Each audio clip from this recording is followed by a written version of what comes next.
ஹல்லேலூயா, ஹல்லேலூயா, ஹல்லேலூயா. தேவனுடைய நாம மகிமைப்படட்டும். இந்த நேரத்தில் நாம் சத்தியமார்க்க சர்வவல்லவருடைய சபையில் நின்று இது 3வது முறையாக நான் பேசும்படியான ஒரு வாய்ப்பை கர்த்தர் எனக்கு தந்தார். ஆகவே கர்த்தருக்கு முதலாவது நான் நன்றியை செலுத்திக் கொள்கிறேன். அடுத்தபடியாக பாஸ்டர் ரொம்ப அதிகமாக நமக்கு நல்ல குடும்ப நண்பர் மாதிரி பழக்கம். எதுவாக இருந்தாலும் அங்கே வருவார், மணப்பாறைக்கு வந்து எங்களோட பேசி நல்ல ஒரு சிறு பிள்ளையை போல அவர்கள் இருப்பாங்க. அப்படிப்பட்ட நல்ல ஒரு பாஸ்டர் இந்த நேரத்தில் என்னை இந்த இடத்துல அழைத்தமைக்காக அவருக்கும் அவருடைய குடும்பத்துக்கும் நான் நன்றியை சொல்ல கடமைப்பட்டிருக்கிறேன். இங்கே இருக்கக்கூடிய மூப்பர்கள், விசுவாச பிள்ளைகள் எல்லாருக்காகவும் இயேசு கிறிஸ்து நாமத்தினாலே உங்களுக்கு என் வாழ்த்துதலை நான் தெரிவித்துக் கொள்கிறேன். இந்த நாளில் கூட எல்லாருக்குமே என்னன்னா செழிப்பு அப்படின்னு சொன்னால் எல்லாருக்குமே பிரியம் இல்லையா? எல்லாருமே எப்படி இருக்கணும்னு நினைப்போம்? செழிப்பாக இருக்கணும்னு நினைப்போம் இல்லையா? அந்த செழிப்பை குறித்து இன்று நாளில் என்ன ஆவியானவர்கிட்ட கேட்டேன், என்ன ஆண்டவரே இவர்களோடு பேசணும், இந்த ஜனங்களுக்கு வேண்டியது என்ன அப்படின்றத கேட்கும் பொழுது ஆவியானவர் நான் என்னுடைய சுயத்தில் நான் 2-3 இது நினச்சேன். ஆனால் ஆவியானவர் என்ன சொன்னார், செழிப்பை குறித்து நீ பேசு அப்படின்னு சொன்னார். அதனால் அந்த செழிப்பை குறித்து இந்த நாளில் நம்ம பேசும்படியாக வந்திருக்கிறோம். தலைகளை தாழ்த்தி நாம் தேவனை நாம் ஒரு விசையாக தேவனிடத்தில் நம்முடைய இருதயத்தை நாம் அப்படியே அர்ப்பணித்து நாம் ஆண்டுடைய வார்த்தைகளை ஏற்றுக்கொள்வோம். அன்பின் பரலோக பிதாவே, அப்பா தகப்பனே, நன்றியோடு துதிக்கிறோம், ஸ்தோத்தரிக்கிறோம் ராஜா, ஸ்தோத்தரிக்கிறோம் ஆண்டவரே. ஏசப்பா உமக்கு ஸ்தோத்திரம், ஆவியானவரே உமக்கு ஸ்தோத்திரம், திரியக தேவனே ஸ்தோத்திரம் ஆண்டவரே. தகப்பனே இந்த நாளிலும் கூட கர்த்தாவே நீர் அப்பா தகப்பனே அன்றைக்கு ஆண்டவரே அப்பா இஸ்ரவேல் ஜனங்களுக்கு எகிப்தியர் ஆண்டவரே கர்த்தாவை அடிமைப்பட்டு கிடந்த அந்த இஸ்ரவேல் ஜனங்களை மீட்டெடுத்து மனாந்தரத்தில் ஆண்டவரே அப்பா நீர் வானத்திலிருந்து மன்னாவை பொழிய பண்ணின தேவன் இந்த நாளிலும் கூட கர்த்தாவே பரத்திலிருந்து உம்முடைய வார்த்தைகள் என்ற மன்னாவை நீர் பொழிய பண்ணும்படியாக தகப்பனே ஆண்டவரே அந்த வார்த்தை ஆண்டவரே கர்த்தாவே அப்பா அடியாடு வாயிலிருந்து வந்தாலும் அந்த வாயிலிருந்து வரக்கூடிய வார்த்தைகள் உம்முடையது தகப்பனே. ஆனாலும் கூட கர்த்தாவே பேசுகிறவர் ஆவியானவர் ஆண்டவரே அப்பா பேசுகிற அடியாளை முற்றிலுமாய் மறைத்து உம்முடைய நாமம் மாத்திர மகிமைப்படட்டும் ஆண்டவரே.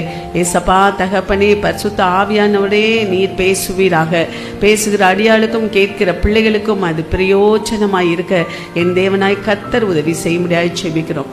இயேசுவின் நாமத்தில் வேண்டிக் கொள்ளுகிறோம் பிதாவே, ஆமென், ஆமென். வற்றாத நீரூற்று போலிருப்பாய், வளமிக்க தோட்டத்தை போலிருப்பாய். வற்றாத நீரூற்று போலிருப்பாய், வளமிக்க தோட்டத்தை போலிருப்பாய். கர்த்தரை நம்பி வாழ்ந்திடுவாய், காலமெல்லாம் நீ செழித்திடுவாய். கர்த்தரை நம்பி வாழ்ந்திருப்பாய், காலமெல்லாம் நீ செழித்திருப்பாய். நீ வற்றாத நீரூற்று போலிருப்பாய், வளமிக்க தோட்டத்தை போலிருப்பாய்.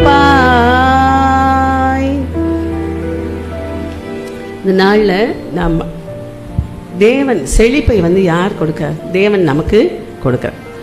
அப்போ அப்படிப்பட்ட அது நாளை ஒரு 5-6 இடங்களில் ஆண்டவர் நம்ம எப்படி ஆசீர்வதிக்க போகிறேன் என்பதை குறித்து சொல்லப்பட்டிருக்கிறது. நான் வாசிக்கிறேன் எத்தனை காரியங்கள் ஆண்டவர் நமக்கு வசனத்தின் மூலமாக நம்ம செழிப்பாக மாற்றுவதற்கு சொல்லியிருக்கிறார் என்பதை பார்க்கிறோம். 3 யோவான் 2வது வசனத்தில், பிரியமானவனே உன் ஆத்துமா வாழ்வது போல நீ எல்லாவற்றில் வாழ்ந்து சுகமாயிருப்பாய். அப்போ இருக்கும்படி வேண்டுகிறேன். அப்போ பிரியமானவனே உன் ஆத்துமா வாழ்வது போல நீ எல்லாவற்றில் வாழ்ந்து சுகமாய் இருக்கும்படி வேண்டுகிறேன். 1 தீமோத்தேயு 6வது அதிகாரம் 17வது வசனம் சொல்கிறது, நாம் அனுபவிப்பதற்கு சகலவித நன்மைகளையும் நமக்கு சம்பூர்ணமாய் கொடுக்கிற தேவன். நாம் அனுபவிப்பதற்கு சகலவித நன்மைகளையும் நமக்கு சம்பூர்ணமாய் அளிக்கிற தேவன். அடுத்தபடியாக சங்கீதம் 103:3 சொல்லுகிறது, அவர் உன் அக்கிரமங்களை எல்லாம் மன்னித்து உன் நோய்களெல்லாம் குணமாக்கி. அப்போ நம்முடைய அக்கிரமங்களை மன்னித்து நம்முடைய நோய்களை குணமாக்கு. அடுத்தது சங்கீதம் 92:15 சொல்லப்பட்டிருக்குது, அவர்கள் முதிர் வயதிலும் கனி தந்து புஷ்டியும் பசுமையுமா இருப்பார்கள் என்று. உபாகமம் 28 சொல்லப்பட்டிருக்கிறது. 28:12-14 நீ அநேக ஜாதிகளுக்கு கடன் கொடுப்பாய், நீயோ கடன் வாங்காதிருப்பாய். உன்னை வாளாக்காமல் தலையாக்குவேன், கீழாக்காமல் உன்னை மேலாக்குவேன். கலாத்தியர் 3:9 சொல்லப்பட்டிருக்கிறது, விசுவாச மார்க்கத்தார் விசுவாசமுள்ள ஆபிரகாமுடனே ஆசீர்வதிக்கப்படுகிறார்களாம். நீதிமொழிகள் 15:6 சொல்லப்பட்டிருக்கிறது, நீதிமானுடைய வீட்டில் அதிக பொக்கிஷம் உண்டு. சங்கீதம் 112:3 சொல்லப்பட்டிருக்குது, ஆஸ்தியும் ஐஸ்வர்யமும் அவர்கள் வீட்டில் இருக்கும். அப்ப இப்படிப்பட்ட ஆசீர்வாதங்கள் இவைகளெல்லாம் நம்ம பார்க்கும்போது தேவன் தம்முடைய பிள்ளைகளை எப்படி ஆசீர்வதிக்க வேண்டும் என்று விரும்புகிறார் என்பதை நாம் பார்க்கிறோம். ஆசீர்வதிக்கவும் அவனை உயர்த்தவும் யாரால முடியும்? கர்த்தரால் தான் முடியும். அதனால மனிதன் இன்னைக்கு கொடுப்பான் அப்படின்றது சும்மா அதான் சொல்றாங்க, மனிதன் கிள்ளி கொடுப்பான், ஆனா தேவன் அள்ளி கொடுப்பார். அப்ப தேவன் ஒரு மனிதனை உயர்த்தவும் தாழ்த்தவும் அவருடைய கரத்தில் இருக்கிறது என்று நம்ம பார்க்கிறோம். அவே நமக்கு நல்ல சுகம் கொடுக்கிறது தேவன், நல்ல பலனை கொடுக்கிறது தேவன். அடுத்தது நல்ல ஆரோக்கியத்தை கொடுக்கிறது. நல்ல போகும் இடமெல்லாம் நமக்கு ஆரோக்கியம், செல்லும் இடமெல்லாம் என்னது? போகும் இடமெல்லாம் ஆரோக்கியமே, பாயும் இடமெல்லாம் பரிசுத்தமே, போகும் இடமெல்லாம் ஆறுதலே, செல்லும் இடமெல்லாம் செழிப்பு தானே. அப்ப இப்படி நமக்கு அந்த எல்லாவற்றையும் கொடுக்க வல்லவர் தான் நம்முடைய தேவனாய் கர்த்தர். ஆகவே இப்படிப்பட்ட நாம் எல்லாவற்றையும் அனுபவிக்கும்படியாக நம்ம மேலே சொல்லப்பட்ட எல்லா வாக்குத்தத்த வார்த்தைகளையும் நாம் அனுபவிக்கும்படியாக நமக்கு தேவன் என்ன செய்கிறார்னா, இப்படிப்பட்ட ஒரு செழிப்பையும் நமக்கு சுகவாழ்வையும் பெறுவதற்கு நம்மை ஆசீர்வதிக்கும்படியாக தேவன் விரும்புகிறார். அதுல பார்த்தீங்கன்னா, இதுல நம்ம இந்த செழிப்பா இப்ப சொல்லப்பட்ட அத்தனை செழிப்புகளையும் நாம் பெற்றுக்கொள்வதற்கு என்ன செய்ய வேண்டுமா? இப்ப நம்ம எல்லாருமே நான் உன்னை ஆசீர்வதிக்கவே ஆசீர்வதித்து உன்னை பெருகவே பெருகப்படுவேன், எல்லாருக்கும் என்ன வந்துடும்? ஒரு சந்தோஷம் வரும், அல்லேலூயான்னு சொல்லுவோம். ஆனா நம்ம அந்த சந்தோஷமான அந்த வாக்கு தத்தங்களை நாம் சுதந்திரித்துக் கொள்வதற்கு நமக்கு சில காரியங்களை தேவன் நமக்கு கற்றுக் கொடுத்திருக்கிறார். அந்த காரியங்களை நாம் கற்றுக்கொண்ட அந்த காரியங்களை நம் வாழ்க்கையிலே கடைபிடித்து நடக்கும் பொழுது நிச்சயமாக இந்த சொல்லப்பட்ட அத்தனை ஆசீர்வாதங்களையும் நாம் சுதந்திரித்துக் கொள்ள முடியும். அதனால 6 காரியங்களை பார்க்கும்போது, 1வது காரியம் என்னன்னா, பாவம் இல்லாத ஜீவியம். 1 பாவம் இல்லாத ஜீவியம். 2வதாக கர்த்தரை நம்பி இருக்கிற ஜீவியம். கர்த்தரையே நம்பி, நம்ம மனிதரை நம்பக்கூடாது. ஏன்னா ஆண்டவர் சொல்றார், நாசியில் சுவாசமுள்ள மனுஷனை நம்புவதை காட்டிலும் என் தேவன் பேரில் பற்றுதலாய் இருப்பது நலம். அவரை நம்பணும். கர்த்தரை நம்புகிறவர்கள் செழிப்பார்கள் என்று சொல்லுகிறது. அவரை நம்புகிற ஒரு ஜீவியம். அடுத்தபடியாக தாழ்மையுள்ள கீழ்ப்படிதல் உள்ள ஒரு ஜீவியம் இருக்கணும். முதல்ல தாழ்மை இருக்கணும், அடுத்தபடியா கீழ்ப்படிதல் உள்ள ஜீவியம் இருக்கணும். அப்புறம் 4வதாக தேவனை ஆராதிக்கிற ஜீவியம். தேவனை நாம் ஆராதிக்கிற ஜீவியத்தில் இருக்க வேண்டும். 5வது கொடுக்கிற ஜீவியம். கொடுக்கிற ஜீவியம். இப்படி 6வது சுறுசுறுப்பான ஜீவியம். மொத்தம் 6 காரியங்களை குறித்து நமக்கு சொல்லப்பட்டிருக்கிறது. இந்த 6 காரியங்களை நாம் எப்படி கடைபிடிப்போம் என்று நாம் இப்பொழுது பார்க்க போறோம். 1வது என்னன்னா, பாவம் இல்லாத ஜீவியம். இந்த நீதிமொழிகள் 28:13 பாருங்க, வாசிங்க. நீதிமொழிகள், பாவங்களை மறைக்கிறவன் வாழ்வடைய மாட்டான். தன் பாவங்களை மறைக்கிறவன் வாழ்வடைய மாட்டான். அவைகளை அறிக்கை செய்து விட்டு விடுகிறவனோ இரக்கம் பெறுவான். அவைகளை அறிக்கை செய்து விட்டு விடுகிறவனோ இரக்கம் பெறுவான். அப்ப பாருங்க, தன் பாவங்களை மறைக்கிறவன். நம்ம தேவனிடத்துல மறைக்க முடியுமா? தேவனிடத்துல நம்முடைய பாவங்களை மறைக்க முடியுமா? சொல்லுங்க, யாராவது முடியும் அப்படின்னு சொல்லுங்க. முடியும்னு சொல்றவங்க கரங்களை உயர்த்துங்க பார்ப்போம். முடியாது. ஏன்னா அவர் நம்முடைய உள்ளத்தின் ஆழத்தை அறிந்த தேவன். உள்ளிந்திரியங்களால் நான் ஆராய்ந்து அறிந்திருக்கிறேன் என்று சொல்லுகிறார். அப்ப நம்முடைய உள்ளத்தின் ஆழத்தை அறிந்த தேவனுக்கு நம்முடைய பாவங்கள் என்ன செய்யறோன்ற தெரியுமா தெரியாதா? ஆகவே அப்படிப்பட்ட அந்த தேவனத்தை நம்ம என்ன செய்ய மறைக்க முடியாது. ஆனால் ஆண்டவர் என்ன எதிர்பார்க்கிறார்?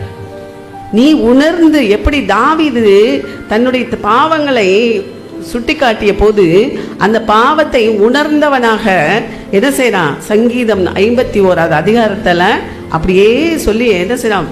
அந்த வேதனையோடு சொல்லுகிறத நம்ம பார்க்கிறோம். அந்த சங்கீதம் 51 அதிகாரம் முழுசா படிச்சவங்களை கையை உயர்த்துங்க பாப்போம், கரங்களை உயர்த்துங்க, படிங்க. ஏன்னா அந்த இடத்துல எவ்வளவு வேதனையோடு அவன் அந்த தாவீது சொல்லியிருக்கிறாருன்னு பார்த்தீங்கன்னா அவ்வளவு வேதனையோடு சொல்லியிருக்காரு. ஏன்னா உணரல, முதல்ல உணர்வுள்ள இருதயம். அப்ப நமக்குள்ள உணர்வுள்ள இருதயம். அப்ப நம்ம பாவத்தை குறித்து நாம் முதலாவது என்ன செய்யணும்? உணரணும். உணர்ந்தாதான் என்ன சொல்லுவாங்க, திருடனா பார்த்து திருந்தாதான் திருட்ட ஒழிக்க முடியாது. அவன் திருந்தவன் அவனா நம்ம என்னதான் அடிச்சு போலீஸ்ல ஒண்டி கொடுத்தாலும் சரி, போலீஸ்காரங்க வீட்டில் 10 நாள் சிறையில் தான், 10 நாள் வரைக்கும் கொஞ்சம் வேதனையா இருக்கும். அப்புறம் வெளியில வந்தாலும் திரும்பி அவன் வேலையைத்தான் செய்வான் இல்லையா? அதுபோல நம்முடைய வாழ்க்கையில என்ன செய்யணும்? பாவங்களை உணர்ந்து ஆண்டவரிடத்துல நம்ம அறிக்கை செய்யணும், விட்டு விட வேண்டும். பாவங்களை முதலாவது என்ன செய்யணும்? ஆண்டவரிடத்துல நாம செய்யணுமான்னு அவர் எதிர்பார்க்கிறார். பாவத்துக்கு குறித்து தேவனிடத்துல நம்ம சொல்லி நம்ம அறிக்கையிடணும்னு அவர் விரும்புகிறார். அப்ப அந்த பாவத்தை அறிக்கையிடும் பொழுது அப்புறம் அறிக்கையிடணும், அப்புறம் என்ன செய்யணும்னு சொல்றாரு? விட்டு விடணும். அந்த பாவத்தை திருப்பி திருப்பி நான் டெய்லி என்னை ஆண்டவர் மன்னிச்சிருவாரு. அவர் நான் என் ரத்தத்தை தினமும் நான் அவர் என் மேல ரத்தத்தை ஊற்றி நான் என் பாவத்தை கழுவி கொள்வேன்னு சொல்லி யாராவது சொல்ல முடியுமா? சொல்லியா அதை செய்யறதையே செஞ்சுதான் அதுக்கு என்ன சொல்றாரு? அதுக்கு ஊமையை சொல்லப்பட்டிருக்கு. யாராவது சொல்லுங்க பார்ப்போம், என்ன சொல்ற? நாய் இல்லையா? நாயானது தான் கக்கினதை தின்னும்படி திரும்புவது போல மூடனும் தன் மூடத்தனத்துக்கு திரும்புகிறான். அதே போலதான் பன்றிக்கு ஒப்பிடுறாரு இல்லையா? அப்ப பன்றி என்னதான் நீ குளிச்சு அழகப்படுத்தி நீ வச்சாலும் அது என்ன செய்யும்? திருப்பி திருப்பி அந்த சேற்றை நோக்கி தான் வரும். அந்த நரகலான காரியத்தை தான் செய்யும். இப்போ இப்படிப்பட்ட நாம் தேவனிடத்தில் நம்ம பாவத்தை அறிக்கை செய்து அதை திரும்ப திரும்ப செய்யவே கூடாது. ஒரு பாவம், ஆனால் பாவம் இல்லைன்னு யார்? நான் தன் பாவமர துப்புரவாக்கினேன் என்று சொல்லத்தக்கவன் யார்? ஒருவனும் சொல்ல முடியாது. ஏன்னா ஒவ்வொரு நாளும் ஒரு சின்ன சின்ன பாவமாக செஞ்சுருவோம், பெரிய பாவம் செய்ய மாட்டோம். தேவனுடைய பிள்ளைகள் பெரிய பாவம் செய்ய மாட்டோம், சின்ன பாவம். பொய் சொல்லிடுவோம், கோவப்பட்டுருவோம், இல்லைன்னா யாரையாவது ஒரு குறை சொல்லிடுவோம். இதெல்லாம் பாவம் தான், யாரை பற்றி குறை சொல்லக்கூடாது. அப்போ இதெல்லாம் இதுக்கு நாம் என்ன செய்யணும்? ஆண்டவரிடத்துல நம்ம ஒவ்வொரு நாளும் மன்னிப்பு கேட்கலாம். ஆனால் செய்த பெரிய பெரிய பாவத்தை எல்லாம் செய்துட்டு தான் வந்திருப்போம். ஆனால் அந்த பாவத்தையே திருப்பி திருப்பி செஞ்சுட்டு ஆண்டவர் என்னை மன்னிச்சிருங்க, என்னை ரத்தத்தால் கழுவுங்கன்னா அதுக்கு மன்னிப்பு கிடையாது. அதனால ஆண்டு மனம் திரும்பாவிட்டால், அவன் மனம் திரும்பாவிட்டால் தமது பட்டயத்தை கருக்காக்குவார். அப்போ நம்ம மனம் திரும்புதல் ரொம்ப ரொம்ப அவசியமாக இருக்கிறது. அடுத்தது பாவத்தோடு ஜீவித்தோம் அப்படின்னு சொன்னால் நமக்கு என்ன இல்லை? வாழ்வே இல்லை. பாவத்தில் இருக்கும்போது பாருங்கள், நம்ம எல்லாருமே பாவம் செஞ்சு தான் வந்திருக்கோம். நானாக இருக்கட்டும், நீங்களாக இருக்கட்டும், இங்கே இருக்க யாராக இருக்கட்டும், எத்தனை பரிசுத்தவான்களாக இருக்கட்டும், எல்லாம் பாவத்திலேருந்து நம்மை விடுதலை கொடுத்து தான் நம்ம இந்த இடத்துல கொண்டு வந்திருக்கிறார். அவை அந்த பாவத்தில் இருக்கிற நமக்கு விடுதலை கிடைக்கும் பொழுது நமக்கு மனதுக்கு ஒரு ஆறுதல், ஒரு சமாதானம், ஒரு சந்தோஷம், பயமே நீங்கி போயிடும். அப்போ அந்த பாவத்தோடு ஜீவிக்கிறவர்களுக்கு நல்ல ஒரு வாழ்க்கை இருக்காது. எரேமியா 5:25 சொல்லப்பட்டிருக்குது, உங்கள் அக்கிரமங்கள் உங்கள் பாவங்கள் உங்களுக்கு நன்மையை வர ஒட்டாது இருக்கிறது. அல்லேலூயா. இன்னைக்கு ஏன் நமக்கு நன்மை கிடைக்கிறத, நமக்கு எதிர்பார்த்த காரியத்தை ஏன் நமக்கு செய்யலை அப்படின்னா நம்முடைய பாவங்கள், நம்முடைய அக்கிரமங்கள். நான் பெரிய பணக்கார குடும்பத்தில் பிறந்தாலும் பண்ணை குடும்பம்னு சொல்லுவாங்க. அப்போ பண்ணை குடும்பத்தில் பிறந்தாலும் சொத்து பிரச்சனைனால நாங்கள் தனி அங்கே மணப்பாறைக்கு வர வேண்டிய ஒரு சூழ்நிலை, நிர்பந்தம் இருக்கும்போது நமக்கு சத்தியம் தெரியுமா? சத்தியத்தை சொல்லி தருவாங்களா? இல்லை. இப்போ இருக்க பிள்ளைகளுக்கு வேணால் சொல்லி தருவாங்கன்னு நினைக்கிறேன். ஏன்னா எல்லாரும் வெளியில் போகிறதுனால அவங்க சத்தியத்தை இப்போ பூத்துறாங்க. சத்தியத்தையும் அறிவீர்கள், சத்தியம் உங்களை விடுதலையாக்கும். அப்போ நான் மணப்பாறைக்கு வந்த புதுசில் எதுவுமே தெரியாது. ஒரு நாளைக்கு போய் 4 சினிமா பார்ப்போம். அதுவும் என்னைக்கு? ஞாயிற்றுக்கிழமையில் போவோம். அப்படிலாம் வாழ்ந்த காலம். அப்போது அப்படிப்பட்ட இதில் வந்து நமக்கு என்ன வந்து நமக்கு போயிட்டு வந்தால் என்ன செய்வோம், 1 மணி நேரம் பூசை, அங்கே போகிறதே லேட்டு. அதுலேயும் போய் என்ன செய்வோம், போய் கொஞ்சம் நேரம் உட்காந்து என்ன என்னமோ சொல்கிறது தூங்குவோம். பக்கத்தில் இருக்கவங்க என்ன ட்ரெஸ் போட்டிருக்காங்க, என்ன நகை போட்டிருக்காங்க, எப்படி வந்திருக்காங்க, யார் யார் வந்திருக்காங்க, இதை தான் பார்ப்போம் இல்லையா? உண்மை தானே? நான் அப்படி பார்த்தவ தான். ஆனால் போயிட்டு அப்புறம் பிரசங்கம் பண்ணும்போது தூங்கிடுவோம். திரும்பி எந்திரிச்சு ஆமேன்னு சொன்னோன்னே எந்திரிச்சு எல்லாம் ஓடி வந்துடுவோம். அப்படி தானே? ஆண்டவர் நம்மை ஒரு நாள் தெரிந்து கொண்டார். அதனால் நம்மை தெரிந்து கொண்டவர்களை அவர் அழைத்து வந்தார். அதனால் வந்து அப்படிப்பட்ட நமக்கு ஏன் அப்படின்னா, அப்போ அந்த அக்கிரம அப்படி வந்து நாளில் இந்த அளவு என்னை தேவன் உயர்த்தினாதான் பாவம் இல்லாத ஜீவியம். அதுதான் நமக்கு வந்து ஆண்டவர் விரும்புகிற. நம்மள்கிட்ட என்ன விரும்புகிறார்? நீ பொண்ணை கொடு, வெள்ளியை கொடு, எனக்கு கோழி கொடு, ஆட்டை கொடு, மாட்டை கொடு, இதெல்லாம் வந்து அவர் கேட்டாரா? உன் சொத்தை கொடு, உன் சுகத்தை கொடுன்னு கேட்டாரா? இல்லை. அவர் கேட்குறதெல்லாம் நான் பரிசுத்தம். நம்மகிட்ட இந்த எதிர்பார்க்கறது என்னது? பரிசுத்தம். பரிசுத்தம் இல்லாமல் தேவனை தரிசிக்க முடியாது என்று சொல்லுகிறார். அவர் ஒவ்வொரு நாள் நம்ம பரலோக தரிசனம் நமக்குள்ள இருக்கணும். பரலோக தரிசனத்தை பார்க்கணும். அவரோடு நம்ம இணைந்திருக்கிற அனுபவத்தை நம்ம உணரணும். அப்படிப்பட்ட ஒரு அந்த ஜீவியத்துக்குள்ள வந்த பிற்பாடு என்னுடைய வாழ்க்கையில பெரிய உயர்வை தேவன் எனக்கு கொடுத்தார். அல்லேலூயா. நல்ல ஒரு மனத்தளவுலையும் சரி, பணங்காசெல்லாம் ஒரு பெரிய மனிதனுக்கு ஒரு சமாதானத்தை கொண்டு வந்து விடாது. எத்தனை நீ கோடி கோடியா பணம் வச்சிருந்து நீ வந்து சமாதானம் இல்லாமல் இருந்தேன்னா அது என்ன பிரயோஜனம்? ஒண்ணுமே இல்லை. நம் பாவம் இல்லாத ஒரு ஜீவியத்தை தேவன் விரும்புகின்றார். நம்ம இடத்துல பரிசுத்தத்தை எதிர்பார்க்கின்றார். இன்னைக்கு வாலிப பிள்ளைகள் எல்லாம் ரொம்ப ஜாக்கிரதையா இருக்கணும். ஏன்னா சாத்தான் இன்னைக்கு வந்து நிறைய வந்து வாலிப பிள்ளைகள்லாம் பிடிச்சிட்டு இருக்கான். எல்லாம் மொபைலுக்கு அடிக்ட் ஆயிட்டாங்க. அடிக்ட் ஆயிட்டாங்க. ஏன்னா அந்த மொபைல்னால பெரியவங்களுக்கு நல்ல ஒரு எங்களை மாதிரி உள்ளவங்களுக்கெல்லாம் கொஞ்சம் பிரயோஜனமாக இருக்குது. ஒரு தகவலை உடனே இம்மீடியட்டாக தெரிந்து கொள்ளுக்கு. ஆனால் அதே சமயத்தில் சின்ன வாலிப பிள்ளைகளுக்கு என்ன, அது நிறைய கெடுதல் இருக்குது. நிறைய பாவ வழியில் போகிறதுக்கான வாய்ப்புகள் இருக்குது. இருக்கா இல்லையா? இருக்குதாம்மா? இருக்குதாப்பா? அதனால் மொபைலுக்கு எதுலேயுமே நாம் அடிக்ட் ஆகக்கூடாது. அடிமைப்பட. யாருக்கு அடிமை? நாம் தேவனுக்கு மட்டும்தான் நாம் அடிமையாக இருக்கணும். அந்த வாழ்க்கைக்குள்ள நீங்கள் வந்துட்டீங்கன்னா உங்களை தேவன் எஸ்தர் என்ன இருந்துச்சு? எஸ்தர்கிட்ட ஒன்றும் இல்லை, அந்த பரிசுத்த ஜீவியம் மட்டும்தான் இருந்துச்சு. ஆனால் அந்த எஸ்தரை எப்படி தேவன் பாருங்க 127 நாடுகளுக்கு ஒரு ராணியாக மாற்றினார். அப்படிப்பட்ட நம்முடைய தேவன் நம்மகிட்ட எதிர்பார்க்கிறது பரிசுத்தமாக பாவம் இல்லாத ஜீவியம். அப்படிப்பட்ட ஒரு ஜீவியம் நாம் வாழ நாம் அர்ப்பணிக்க வேண்டும். சங்கீதம் 38:3 சொல்லப்பட்டிருக்கு பாருங்க. பாவத்தினால எலும்புகளில் சௌக்கியம் இல்லை, மாம்சத்தில் ஆரோக்கியம் இல்லை. பாவத்தினால தான் நமக்கு என்ன வருது? இந்த மாதிரி வந்து வியாதிகள் பாவத்தினால நமக்கு வியாதிகள் வருது. அந்த வியாதிகளை நம்ம என்ன செய்யணும்? வராமல் இருக்கணும்னு சொன்னா நம்ம பரிசுத்த ஜீவியம் ஜீவிக்க நம்மை ஒப்பு கொடுக்க வேண்டும். அதனால ஆண்டவர் சொல்றாரு, இயேசு கிறிஸ்து எதற்காக இந்த பூமிக்கு நமக்கு அனுப்பப்பட்டார்? இந்த பூமியில எதற்காக அனுப்பப்பட்டார்? மனிதனாக நம்மோடு நம்ம ஒன்றாக மனிதர்களோடு உறவாடி இந்த மனிதர்களோடு இருந்தாரே 33 ஆண்டு காலம். எதற்காக வந்தார்? நம்முடைய பாவங்களை போக்கும்படியாக, நம்மை பரிசுத்தத்துக்கு அழைத்து கொண்டு செல்லும்படியாக தேவன் தன்னுடைய ஒரே குமாரனை இந்த பூமிக்கு அனுப்பினார்.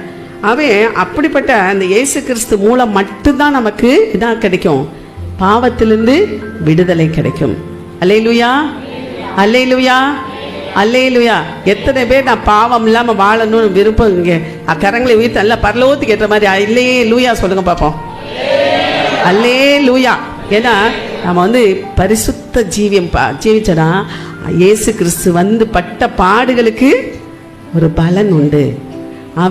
அப்படிப்பட்ட இருக்கணும். அதனால அதுக்காக சிலுவையில் மறித்து அவர் என்ன செய்யறார்? அடக்கம் பண்ணப்பட்டார். ஆனாலும் 3ஆம் நாள் உயிரோடு எழுதார். நாமும் பாவத்துக்கு மறித்து நீதிக்கு பிழைக்கிறவர்களாக எழும்பணும். பாவத்துக்கு மறித்தணும். ஏன்னா இயேசு கிறிஸ்து நம்முடைய பாவத்துக்காக அவர் வந்து அடக்கம் பண்ணப்பட்டார். அவரை போல நாமும் ஞானஸ்தானத்து மூலமாக பாவத்தை அடக்கம் பண்றோம். அப்புறம் திரும்ப அந்த பாவத்தை செய்யாம வாழணும். அதுதான் வந்து ரொம்ப ரொம்ப அவசியம். உங்களை வாழ்க்கையில உயர வேண்டும் என்றால் இந்த பூமிக்குரிய ஆசீர்வாதத்தை தேவன் கொடுக்க வல்லவராக இருக்கிறார். அதே போல நம்மை பரலோகத்துக்குரிய ஆசீர்வாதம் நம்ம இன்றைக்கு நீ மரித்தால் உன் ஆத்மா எங்கே செல்லும்? இந்த ஒரு கேள்வி மட்டும் நமக்குள்ள எப்பொழுதும் இருந்து கொண்டிருக்கணும். இன்றைக்கு நான் மரித்தா நான் பரலோகத்துக்கு போவேன் என்ற நிச்சயத்தோடு நம்ம வாழ்கிறவர்களாக இருக்க வேண்டும். அதுதான் வந்து ஆண்டவர் சொல்றது, உயிரோடு அவர் எழுந்தது போல நாமும் என்ன செய்யணும், பாவத்துக்கு மரித்து நம்ம வந்து உயிரோடு நீதிக்கு பிழைக்கிறவர்களாக எழுப்பி விட்டோம். இனி நாம அந்த பாவத்தை செய்யாமல் இருக்கும் பொழுது, என்னுடைய வாழ்க்கையில் அப்படிதான் நான் வந்து ஒவ்வொரு காரியத்தையும் நான் வந்து எனக்குள்ள வந்து சத்தியத்தை நான் அறிய சத்தியத்தில் சொல்லப்பட்டுச்சு, ஏழைகளுக்கு நீ எதை செய்கிறாயோ அது எனக்கே செய்தது. ஏழைகளுக்கு இறங்குறவன் கர்த்தருக்கு கடன் கொடுக்கிறான், அவன் கொடுத்ததை அவர் திரும்ப கொடுப்பார். இந்த வசனம் என்னை டச் பண்ணுச்சு. வசனம் மட்டும்தான். அப்போ அந்த வசனத்தை மட்டும் நம்ம வந்து வச்சுட்டா பார்த்தாது. அந்த வசனத்தை நம்ம தியானித்து அதை கை கொண்டு அதன்படி நாம் நடக்க பழகும் பொழுது அவருக்கு கர்த்தருக்கு பயப்படுகிற பயம் நமக்கு வரும். அப்போ அந்த பயம் இருந்தால் தான் நமக்கு ஞானம், எல்லாவற்றையும் நிர்வகிக்கக்கூடிய பாருங்க என்ன கேட்டான் சாலமோன், என்ன கேட்டான், எனக்கு ஞானத்தை கொடுங்க ஆண்டவரே. வேற எதையும் கேட்கல, ஐஸ்வர்யத்தை கேட்கல, சம்பத்தை கேட்கல, ஜீவனை கேட்கல, எனக்கு ரொம்ப நாள் ஆயுசு நாட்களை கூட்டி கொடுங்கன்னு கேட்கல. அவன் கேட்டது என்னது, எல்லாவற்றையும் இந்த ஜனங்களை ஆளக்கூடிய ஞானத்தை கொடுங்கன்னு கேட்டான். அப்போ ஆண்டவர் வந்து அந்த ஞானத்தை கொடுக்குற அவர்கிட்ட தான் அந்த உலக ஞானம் வந்து பிறக்கும் போதே நமக்கு வரும். உலக ஞானத்தினால இங்கே எல்லாத்தையும் கண்டுபிடிக்கல. அவன் ஆத்மா இங்கே போகும், அவன் ஆத்மா நரகத்துக்கு போகும். ஆனால் நம்ம தேவன் வந்து நம்ம என்ன செய்கிறாரு, நம்ம கொண்டு போய் பரலோகத்து நித்திய வீட்டுக்குள்ள கொண்டு போய் சேர்க்கிறதுக்கு நம்ம என்ன செய்கிறார், இப்படியாக நம்மை பரிசுத்தப்படுத்த விரும்புகின்றார். அவன் இந்த மாதிரி நாம் வந்து ஒவ்வொருவரும் பாவத்துக்கு மரித்து நீதிக்கு பிழைக்கவளாய் மாறும் பொழுது நிச்சயமாக பார்க்க ஆண்டவர் நம்மளை உயர்த்திக்கிட்டு, என்னுடைய வாழ்க்கையில் நான் ஆபிரகாமை எப்படி தேவன் ஆசீர்வதித்தாரோ அதுவாக, ஏன்னா அவர்கிட்டக்குள்ள தான் கீழ்ப்படிதல் இருந்துச்சு, ஆபிரகாமுக்குள்ள கீழ்ப்படிதல் இருந்தது. அதே மாதிரி வந்து இது இருந்துச்சு, விசுவாசம் இருந்தது, ஆண்டவர் மேலே விசுவாசம். அப்போ அதுபோல் நமக்கும் அந்த ஆபிரகாமுடைய விசுவாசம் அவனுடைய கீழ்ப்படிதல் நமக்குள்ளே இருக்க வேண்டும். இரண்டாவதாக அப்போ கர்த்தரை நம்பி ஜீவிக்கிற ஜீவியம் பார்க்கும் பொழுது நீதிமொழிகள் புஸ்தகம் 28வது அதிகாரம் 25வது வசனம் எடுத்து வாசிங்க. பெருநெஞ்சன் வழக்கை கொளுகிறான், கர்த்தரை நம்புகிறவனோ செழிப்பான். இப்ப கர்த்தரை நம்புகிறவர்கள் என்னவா செழிப்பார்கள். கர்த்தரை நம்பி இருக்கணும், எந்த மனுஷனை நம்பாதீங்க. உங்களுக்கு தேவை என்ன, உடனே நீங்க என்ன செய்யுங்க, கர்த்தரிடத்துல மூட்டி போட்டு, பிள்ளைகளுக்கு படிப்பு வேணுமா முட்டி போட்டு கேளுங்க, ஆண்டவர்கிட்ட கேளுங்க, ஆண்டவரே எனக்கு நல்ல ஞானத்தை கொடுங்க. அதே மாதிரி எந்த ஒரு காரியமாக இருந்தாலும் நம்ம தேவைகள் என்ன, எல்லாருக்கும் ஒரு தேவை இருக்கும். அப்போ அந்த தேவைகளுக்கு நம்ம என்ன செய்யணும், கர்த்தரிடத்துல முதல்ல சொல்லுங்க. கர்த்தருக்கு சித்தமானால் அவர் என்ன செய்வார், அந்த காரியத்தை ஒரு மனிதனை கொண்டு, எப்படி எலியாவுக்கு வந்து அவர் வந்து என்ன காக்காயை அனுப்புனாரு, அடுத்தது என்ன செய்யாரு, தூதனை அனுப்புனாரு, அடுத்தது விதவைய அனுப்பினார் இல்லையா. அப்ப எப்படியோ போஷிப்பார் கர்த்தர், நம்மை எப்படியும் நமக்கு உதவி செய்வார், ஒரு மனிதன் மூலமாக நமக்கு உதவி செய்வார். ஆகவே அவர் நம்ம எந்த ஒரு காரியத்திலும் அவர் ஜெப ஜீவியத்தோடு நாம் செய்ய வேண்டும். அடுத்தபடியாக மத்தேயுனுடைய புஸ்தகம் 6வது அதிகாரம் 31-32வது வசனம். ஆகையால் எண்ணத்தை உண்போம், எண்ணத்தை குடிப்போம், எண்ணத்தை உடுப்போம் என்று கவலைப்படாதிருங்கள். இவைகளெல்லாம் அஞ்ஞானிகள் நாடி தேடுகிறார்கள். இவைகளெல்லாம் உங்களுக்கு வேண்டியவைகள் என்று உங்கள் பரமபிதா அறிந்திருக்கிறார். இவைகளெல்லாம் உங்களுக்கு வேண்டியவைகள் என்று உங்கள் பரமபிதா அறிந்திருக்கிறார். அப்ப நமக்கு என்ன தேவை என்பதை தேவன் அறிந்திருக்கிறார். அவன் நம்ம எந்த தேவை நம்ம போய் சொல்ல வேண்டிய அவசியம் இல்லை. ஒரு பழமொழி சொல்லுவாங்க, ஊரு பிள்ளைய ஊட்டி வளர்த்தா தாம்புல தானா வளரும். அப்ப நம்ம வந்து மற்றவர்களுக்காக ஜெபிக்கிற அந்த பழக்கம் இருக்கணும். நமக்கு வேணும்னா அது வேணும், நம்ம குடும்பத்துக்கு மட்டும், நம்ம பிள்ளைகளுக்கு மட்டும் நம்ம ஜெபிக்கிற பழக்கத்தை வைக்க வரக்கூடாது. என்ன செய்யணும், ஆண்டவரிடத்துல நம்ம தேசத்தில் எவ்வளவோ அக்கிரமங்கள் அநியாயங்கள் எவ்வளவோ நம்ம தேசத்துக்காக ஜெபிக்க வேண்டிய காரியங்கள் இருக்குது. நம்ம மாவட்டங்களுக்காக ஜெபிக்க வேண்டிய காரியங்கள் இருக்குது. நம்ம தமிழ்நாட்டுக்காக ஜெபிக்க வேண்டிய காரியங்கள், நம்முடைய ஊழியர்களுக்காக ஜெபிக்க வேண்டிய காரியங்கள், நம்ம விசுவாச பிள்ளைகளுக்கு, இப்படி பல காரியங்கள். இதையெல்லாம் நீங்கள் என்ன செய்யணும்? ஜெபிக்கும் பொழுது தேவன் நம்முடைய தேவைகளை எல்லாம் அவர் சந்திக்க வல்லமையுள்ளவராக இருக்கிறார். அல்லேலூயா. அப்போது அதே போல தான் சிலர் என்னன்னா நம்ம எல்லாவற்றிற்காகவும் என்ன செய்யணும்? தேவனையே நாம் நம்பி இருக்கணும். எந்த மனுஷனை நம்பாதீங்க. ஏன்னா மனுஷனை நம்புவதை காட்டிலும் தேவனோட மேலே தான் நம்ம என்ன நம்பிக்கை வைக்கணும். அப்படி என்று யார் சொன்னது? தாவீது சொல்கிறார். அப்போ அது சங்கீதம் 62:5 சொல்லப்பட்டிருக்குது, நான் நம்புகிறது அவராலே வரும். கர்த்தரால் தான் நாம் நம்புகிற எல்லா காரியம் எங்கேருந்து வரும்? கர்த்தராலே வரும் என்று சொல்லப்பட்டிருக்குது. அடுத்தது 3வதாக தாழ்மையும் கீழ்ப்படிதல் உள்ள ஜீவியம். அப்போ பாருங்க, நீதிமொழிகளோட புஸ்தகம் 22வது அதிகாரம் 4வது வசனம் வாசிக்க. தாழ்மைக்கும் கர்த்தருக்கு பயப்படுதலுக்கும் வரும் பலன் ஐஸ்வர்யமும் மகிமையும் ஜீவனுமாம். ஐஸ்வர்யம் மகிமை ஜீவன் இல்லையா? இப்ப ரெண்டும் நம்ம தாழ்மையும் கர்த்தருக்கு கீழ்ப்படுகிற இந்த 2 குணமும் இருக்கும் பொழுது தேவன் என்ன சொல்ற பாருங்க. தாழ்மை உள்ளவர்கள் தாழ்மையா இருக்கிறவங்கள்ட்ட என்ன இருக்கும்? தாழ்மையா இருக்கவங்கள்ட்ட கீழ்ப்படிதல் இருக்கும். தாழ்மையா இருந்தவன் தான் கீழ்ப்படிதல் இருக்கும். தாழ்மை இல்லாதவங்க கீழ்ப்படியவே மாட்டாங்க. என்னதான் நம்ம சொன்னாலும் கீழ்ப்படியவே மாட்டாங்க. அப்போ பெருமை உள்ளவர்களுக்கு தேவன் என்ன சொல்றார்? எதிர்த்து நிற்பேன்றார். பெருமை உள்ளவர்களுக்கு தேவன் எதிர்த்து நிற்பாராம். ஆகவே இப்படிப்பட்ட யாரெல்லாம் கர்த்தருடைய வார்த்தைகளுக்கு கீழ்ப்படுகிறார்களோ, கர்த்தருடைய வார்த்தைகளுக்கு கீழ்ப்படுகிறது. அடுத்தபடியாக பார்க்கும்போது ஊழியர்களுக்கு எதிர்த்து நிற்பாங்க. சில பேர் பார்த்தீங்கன்னா ஊழியருக்கு கீழ்ப்படியவே மாட்டாங்க. அதே போல சபையில் சில சட்ட திட்டங்கள் இருக்கும். இந்த சட்ட திட்டங்களுக்கு நாம் என்ன செய்ய வேண்டும்? கீழ்ப்படிந்து நடக்க வேண்டும். அடுத்தபடியாக அப்புறம் இந்த மாதிரி நம்ம எப்படியெல்லாம் கீழ்ப்படுகிறோம் அவர்கள் தான் என்னது? தாழ்மை உள்ளவர்கள். இப்போ நீங்கள்லாம் உண்மையிலே தாழ்மையாக இருக்கிறதுனால தான் வாலிப பிள்ளைகள்லாம் கீழே உட்காந்துருக்கீங்க இல்லையா? நான் சில பேர் கீழே நான்லாம் உட்கார மாட்டேன் அப்படின்னு சொல்லுவாங்க. ஏன்னா இங்கே கீழே உட்காந்தா என்னுடைய ப்ரெஸ்டீஜ் போயிடும் அப்படின்னு சொல்லி. அதனால் எந்த ஒரு சூழ்நிலை நான் பார்த்துருக்கேன். நிறைய சபைகளில் பிள்ளைகள், வாலிப பிள்ளைகள் கூட கீழே உட்காருவாங்க, பசங்க அது மாதிரி. ஆகவே நம்ம அந்த நம்ம எல்லாம் தாழ்மையுள்ள அந்த கீழ்ப்படுதல் உள்ளவர்களாக இருக்கும்படியாக தேவன் விரும்புகின்றார். அதே போல் கீழ்ப்படுகிறவர்களுக்கு நிச்சயமா ஒரு பெரிய ஆசீர்வாதம் உண்டு. இப்போ ஆண்டவர் பெருமை உள்ளவனுக்கு தேவன் எதிர்த்து நிற்பேன், தாழ்மை உள்ளவருக்கு கிருபையை அளிப்பேன்றார். அப்போ நமக்கு அவர் கிருபை இல்லைன்னா இருந்தால் தான் நம்ம என்ன ஒன்றுமே இல்லைனாலும் கூட நம்ம என்ன செய்வோம்? உயர்ந்த ஸ்தானத்தில் கொண்டு போயிருப்பார். உங்க கிருபைதான் என்னை தாங்குகின்றது, உங்க கிருபைதான் என்னை நடத்துகின்றது, உங்க கிருபைதான் என்னை தாங்குகின்றது, உங்க கிருபைதான் என்னை நடத்துகின்றது. கிருபையே கிருபையே மாறாத நல்ல கிருபையே, கிருபையே கிருபையே மாறாத நல்ல கிருபையே. ஒன்றுமில்லா நேரத்தில் எல்லாம் என்னை உயர்த்தி வைத்த கிருபை இது.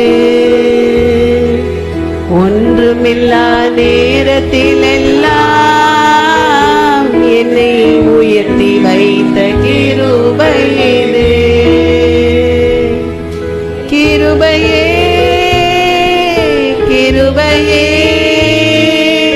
மாறாத நல்ல கிருபையே, கிருபையே கிருபையே மாறாத நல்ல கிருபையே. ஒன்றுமில்லாத இருந்தாலும் உன்னை உயர்த்துகிற தேவன். நம்ம தாழ்மையா இருக்கும் பொழுது தேவன் நம்மை உயர்த்த வல்லமையுள்ளவராக இருக்கிறார். ஆகவே நம்ம வந்து என்ன செய்யணும், அன்றைக்கு பார்த்தீங்கன்னா யோசபாத்தை எடுத்துக்கிட்டிங்கன்னா அவனுடைய தகப்பனுடைய தேவனை அவன் தேடினான். அப்போ தகப்பனுடைய தேவனை, யோசபாத்த தேவன் எப்படி ஆசீர்வதிச்சிருந்தார் இல்லையா, அதே போல அந்த தகப்பனுடைய தேவனை அந்த யோசபாத் தேடினதுனால அப்ப அவன் வந்து என்ன, அந்த ஆண்டோடைய வார்த்தை கற்பனைகளின்படி அவன் நடந்து கொண்டான். அதனால அவனுக்கு என்ன இருந்துச்சு, ஐஸ்வர்யமும் கனமும் என்னது மிகுதியா இருந்தது என்று 2 நாளாகமம் 17ஆம் அதிகாரத்துல 4-5 வசனங்கள்ல சொல்லப்பட்டிருக்கிறது. அப்ப ஆனா உசியா இருக்காங்கல்ல, உசியா ராஜா வந்து தேவனுடைய ஊழியக்காரனை எதிர்த்து பேசினான். அந்த எதிர்த்து பேசினபடினால அவனை கர்த்தர் என்ன செஞ்சாரு, குஷ்டரோகத்தால் அடித்தார். அப்ப அவன் ஊழியக்காரர்களை எதிர்த்து பேசவே கூடாது. ஊழியக்காரர்களுக்கு கனப்படுத்தணும். ஊழியக்காரர்களை நாம் வந்து கனப்படுத்தும் பொழுது உங்களை தேவன் என்ன செய்வார், கனப்படுத்துவார். என்னை கனம் பண்ணுகிறவனை நான் கனம் பண்ணுறேன். ஏன்னா ஊழியக்காரன் எங்கே இருக்கிறானோ அங்கே நான் இருக்கிறேன் என்று சொல்கிறேன். அப்போ ஊழியக்காரர்களை நம்ம வந்து எதுனா அவர் வந்து என்ன சொல்கிறார், ஊழியக்காரரை பார்த்து சொல்கிறார், நீ என்னிலும் வல்லவராக இருப்பார்கள், என்னிலும் அதிகமான கிரியைகளை செய்வார்கள். இதெல்லாம் வந்து ஆண்டவர் சொல்லி இயேசு கிறிஸ்து சொல்லிட்டு தான் போனார். அப்போ அப்படிப்பட்ட ஊழியக்காரர்களை நாம் என்ன செய்யக்கூடாது, அவங்கள குறை சொல்லவோ அவர்களை எதிர்த்து பேசவோ நமக்கு என்ன அதிகாரம் கொடுக்கப்படவே இல்லை. அவன் இதை நாம் செய்யும் பொழுது பாருங்க, உசியா வந்து அந்த ஊழியக்காரரை எதிர்த்து பேசினதுனால அவன் வந்து என்ன செஞ்சான், குஷ்டரோகத்தால் அதிக்கப்பட்டான்னு 2 நாளாகம புஸ்தகம் 26ஆவது அதிகாரம் 19ஆம் வசனத்துல சொல்லப்பட்டிருக்கிறது. அதே போல பாருங்க, கீழ்ப்படிதல் ரொம்ப ரொம்ப அவசியம் என்பது. சவுல் வந்து என்ன செய்தான், சவுல் ராஜா, ஒரு ராஜா வந்து என்ன, சாமுவேல் ஒரு தீர்க்கதரிசி ஒரு இது சொல்லும் பொழுது அவன் என்ன, அந்த வார்த்தைகளை கேட்காதபடி மீறினதுனால அப்ப அவனுக்கு என்ன, அவனுடைய ராஜ்யத்தையே இழந்து போனான். சவுல் ராஜா தன்னுடைய ராஜ்யத்தை இழந்தான் என்று 1 சாமுவேல் 15ஆவது அதிகாரம் 26ஆவது வசனத்துல சொல்லப்பட்டிருக்கிறது. அவை நம்ம வந்து ரொம்ப ரொம்ப கீழ்ப்படிதல் ரொம்ப அவசியம். தேவனுக்கு நாம் கீழ்ப்படிந்து நடக்கணும். அவருடைய கற்பனைகளுக்கு கட்டளைகளுக்கு கீழ்ப்படிந்து நடக்கும்போது நமக்கு ஆஸ்தியும் ஐஸ்வர்யமும் நம்மை தேடி வரும். அல்லேலூயா. ஆண்டவர் உங்களை அப்படிதான் உயர்த்துவார். என்னை உயர்த்தின தேவன் உங்களை கண்டிப்பா உயர்த்துவார். அவர் யாருக்கும் வந்து இவங்களுக்கு அதை செய்யணும் அவங்களை செய்யக்கூடாதுன்ற பட்சபாதம் இல்லாத தேவன். அவர் எல்லாரையும் உயர்த்தும்படியாக தான் அவர் விரும்புகின்றார். ஆகவே அவர் எதிர்பார்க்கிறது அவருடைய வார்த்தைகளுக்கு நாம் கீழ்ப்படிய வேண்டும். உபாகமம் 28 சொல்லப்பட்டிருக்கு இல்லையா, எவனொருவன் என் சத்தத்திற்கு உண்மையாய் செவி கொடுக்கிறானோ அவனை பூமியில் உள்ள சகல ஜாதிகளிலும் மேன்மையாய் வைப்பேன். நான் வந்து பெருமைக்கு சொல்றது இல்லை, நான் வந்து எல்லாவற்றிலும் என்னை குறித்து நான் சொல்லக்கூடாது, அந்நியனே உன்னை புகழட்டும்னு ஆண்டவர் சொல்லியிருக்காரு. ஆனாலும் சொல்ல வேண்டியது தேவனுடைய நாம மகிமைக்காக நான் சொல்லுகிறேன்.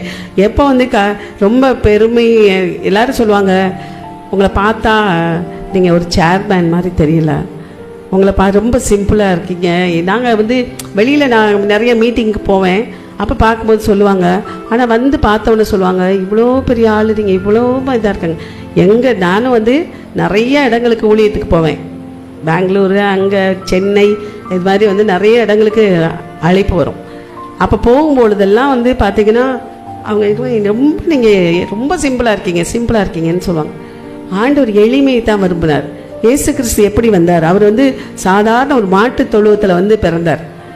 அவர் நினைச்சிருந்தா அவர் எப்படி பிறந்திருக்கலாம், பெரிய மாளிகையிலேயே வந்து அவர் பிறந்திருக்கலாம். ஆனால் ஏன் நம்ம எல்லாம் செல்வந்தராக்கும்படியாக அவர் தரித்திரனாக இந்த உலகத்துக்கு வந்தேன் என்று சொல்லுகிறார். அவை நம்மை செல்வந்தராக மாற்றுவதற்காக அந்த உலகத்துக்கு வந்திருக்கிறார். ஆகவே ஐஸ்வர்யமும் கனமும் அவராலே தான் வருகிறது.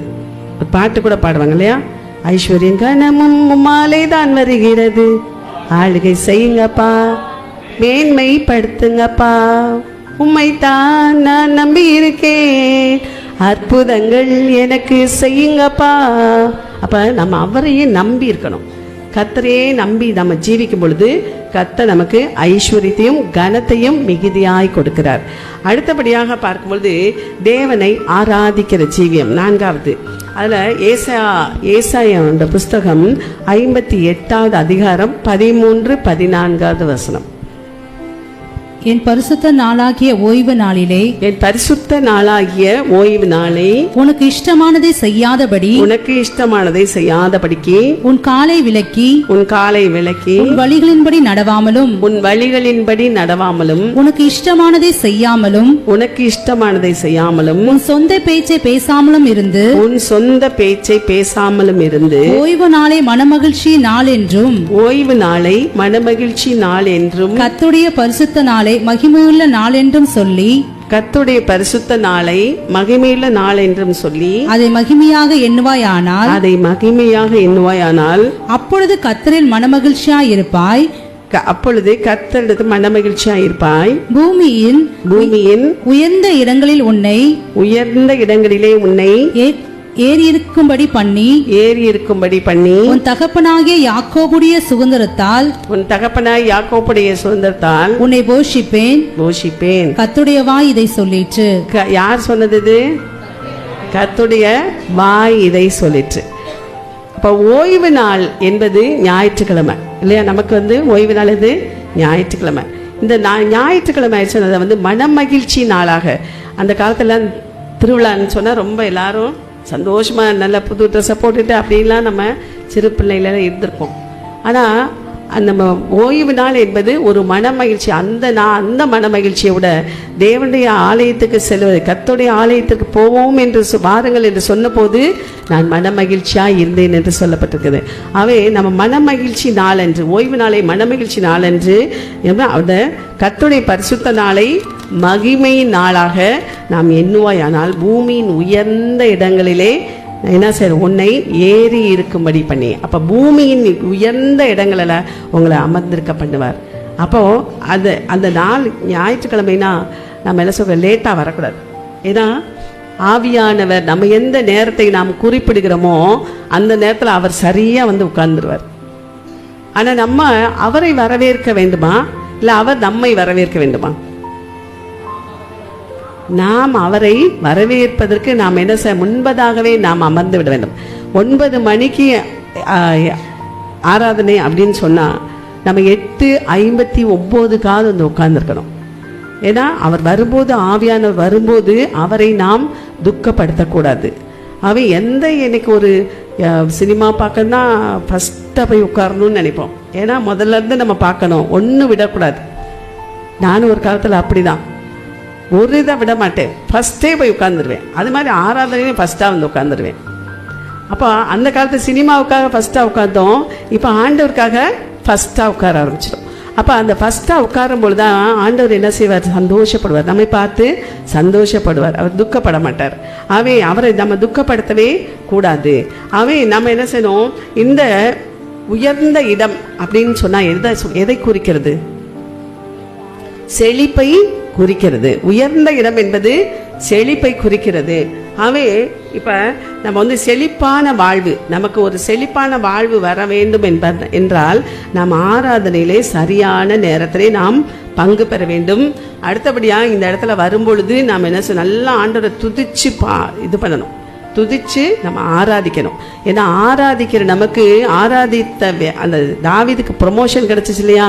ஆடு மேய்ச்சி கொண்டிருந்த அந்த ஆராதனை வீரனுக்கு என்ன வந்துச்சு, ப்ரொமோஷன். என்ன ப்ரொமோஷன்? இஸ்ரவேலுக்கு ஆளும் ராஜாவாக தேவன் மாற்றினார். அதுபோல் உங்களை எல்லாத்தையும் தேவன் மாற்றும்படியாக அவர் விரும்புகிறார். நாம் என்ன செய்ய வேண்டும், நம்ம அவரை துதித்து ஆராதிக்கணும். எப்பவுமே துதித்து ஆராதித்து கொள்ளும்போது ஆராதனையில் நான் தேவன் பிரியப்படுகிறேன் என்று சொல்கிறார். துதிகளின் மத்தியில் நான் வாசம் செய்வேன் என்று சொல்கிறார். நம்மிடத்துல இந்த இடத்துல அவர் வாசம் செய்கிறார். விசுவாசிக்கிறவங்க எல்லாரும் கரங்களை உயர்த்தி அல்லேலூயா சொல்லுங்க. கர்த்தர் இந்த இடத்துல அசைவாடி கொண்டிருக்கிறார். அவருடைய அசைவாடுதல் நம்ம உணரும் பொழுது அப்போ நமக்கு என்ன செய்யும், நம்ம அவரை நம்ம துதிச்சு பாடும்போது, ஏன்னா அங்கதான் விடுதலை, வியாதியிலிருந்து விடுதலை. அப்போ நமக்கு பாவ சாப கட்டுக்கிருந்து நமக்கு விடுதலை எப்போனா ஆராதிக்கும் பொழுது. ஆனால் அந்த ஆராதிக்கிற காரியத்தில் நம்ம சரியாக செயல்பட வேண்டும். அடுத்தபடியாக 1 சாமுவேல் 2:8 சொல்லுகிறது, அவர் சிறியவனை புழுதியிலிருந்து எடுத்து அடுத்தது குப்பையிலிருந்து உயர்த்துகிறார், பிரபுக்களோடும் அவனை என்ன செய்றார், ராஜாக்களோடும் பிரபுக்களோடும் அமர பண்ணுகிறார். அப்ப அப்படிப்பட்ட அந்த தேவன் பாருங்க, நம்ம சிறியவனை புழுதியிலிருந்து, நான் நல்ல வசதியான குடும்பத்துல பிறந்து 2 பண்ணக்காரச்சி விவரம் இந்த மாதிரி பிள்ளைகளா இருக்கும்போது, வாலிப பிள்ளைகளை இருக்கும்போது பிரிஞ்சு ஒண்ணுமே இல்லாம இருக்கும்போது எப்படி இருந்திருக்கும்னு யோசித்து பாருங்க. அப்போ அந்த ஒரு சூழ்நிலை எனக்கு வந்த பொழுது, ஏன்னா அப்போ அப்படிப்பட்ட அந்த சிறியவனை புழுதியிலிருந்து எடுத்து எளியவனை குப்பையிலிருந்து, ஒரு குப்பையில் கிடந்து நம்ம தேவன் என்ன எனக்கு உயர்த்தி வைத்திருக்கிறார். அல்லேலூயா. இன்னைக்கு எந்த இடத்துக்கு போனாலும் பாஸ்ட்டுக்கு தெரியும், எந்த இடத்துக்கு போனாலும் நான் எப்போவுமே நான் மகிமையை நான் கனமெல்லாம் விரும்பவே மாட்டேன். நான் எங்கேயாவது போனால் ஒரு மூலையில் அங்கே போய் உட்காரணும்னு ஆசைப்படுவேன். ஏன்னா பின்னால் உட்காந்தா நம்ம நிறையா இங்கே எல்லாம் பார்க்கலாம். ஆனால் இங்கே மேலே உட்காந்தோன்னா நம்ம தான் எல்லாரையும் பார்த்துட்டே உட்காந்துருக்கணும் அப்படின்னு சொல்லி நான் என்ன செய்ய, எனக்கு அது பிடிக்கவே பிடிக்காது. ஆனால் எல்லா இடத்துலையும் என்னை கொண்டு போய் என்ன செய்யலாம், உயர்ந்த ஸ்தானத்தில் தேவன் உட்கார வச்சுக்குவார். அப்போ நிறைய பதவிகளை தேவன் கொடுக்குறார். நான் பதவிக்கு விரும்ப மாட்டேன். எனக்கு இருக்கிறது ஏகப்பட்ட பதவி, இதையே நான் செய்ய முடியல. இத்தனை பதவியும் கொண்டாந்து கொடுத்தா நம்ம எப்படி செய்யணும்? பதவி வாங்கினா சும்மா பதவி வாங்கிட்டு நான் பெரிய பெரிய பதவியில் இருக்கிறேன்னு சொல்கிறது இல்லை, வேலை செய்யணும். அப்போ தான் அந்த பதவிக்கு அர்த்தம். இப்படி நான் கலெக்டர் ஆஃபீஸில் எனக்கு கலெக்டருக்கு அடுத்த ரேங்க்ல என்னை செக்ரட்டரியாக போட்டாங்க. முடியவே முடியாது, ஏன்னா செய்ய முடியாது. அங்கேருந்து 40 கிலோமீட்டர் தினம் வரணும். எனக்கு நிறைய பொறுப்புகள் இருக்குது. அந்த பொறுப்பை விட்டுட்டு நம்ம கலெக்டர் ஆஃபீஸில் உட்கார முடியுமா? முடியாது. அதனால நான் என்ன ஜாயின்ட் செக்ரட்டரியாவது இருங்கன்னு சொல்லி என்னை ஜாயின்ட் செக்ரட்டரியாக போட்டாங்க. அந்த அரசாங்கத்தில் நிறைய பதவிகள், அதே மாதிரி நம்ம ஊழியர் பாதைகளை நிறைய பதவிகள், மாநில லெவலில், மாவட்ட லெவலில், அதெல்லாம் எனக்கு சந்தோஷமே கிடையாது. எனக்கு எந்த சேர்மேன் பதவி அதெல்லாம் சந்தோஷம் வரும். ஏன்னா அதுதான் சொல்வேன் நான் எப்போவுமே, எனக்கு என்னை இப்படியெல்லாம் சொல்லாதீங்க. எந்த பாஸ்டர்னு இந்த காலேஜ் இதைத்தான் சொல்லுவாங்களே ஒழிய, நான் ஊழியக்காரி, நான் ஒரு பெரிய அந்த தான் இல்லை, நான் ஒரு ஊழியக்காரின்ற அந்த பட்டம் இருக்கு பாருங்க, அதை விட பெரிய ஒரு பதவி ஒன்றுமே இல்லை. அல்லேலூயா. அந்த பட்டத்தை தான் நான் விரும்புவேன். அதனால் நான் ஊழியத்துக்கு தான் எங்கே வேணாலும் ஓடுவேன். ஆனால் எந்த மீட்டிங் அதுக்கு இதெல்லாம் கூப்பிட்டா கூட நான் வரமாட்டேன்னு தான் சொல்லுவேன். ஏன்னு கேட்டீங்கன்னா, அது உலக பிரகாரமானதெல்லாம் நமக்கு வேண்டாம். நம்மை யாரை அங்கீகரிக்கணும்?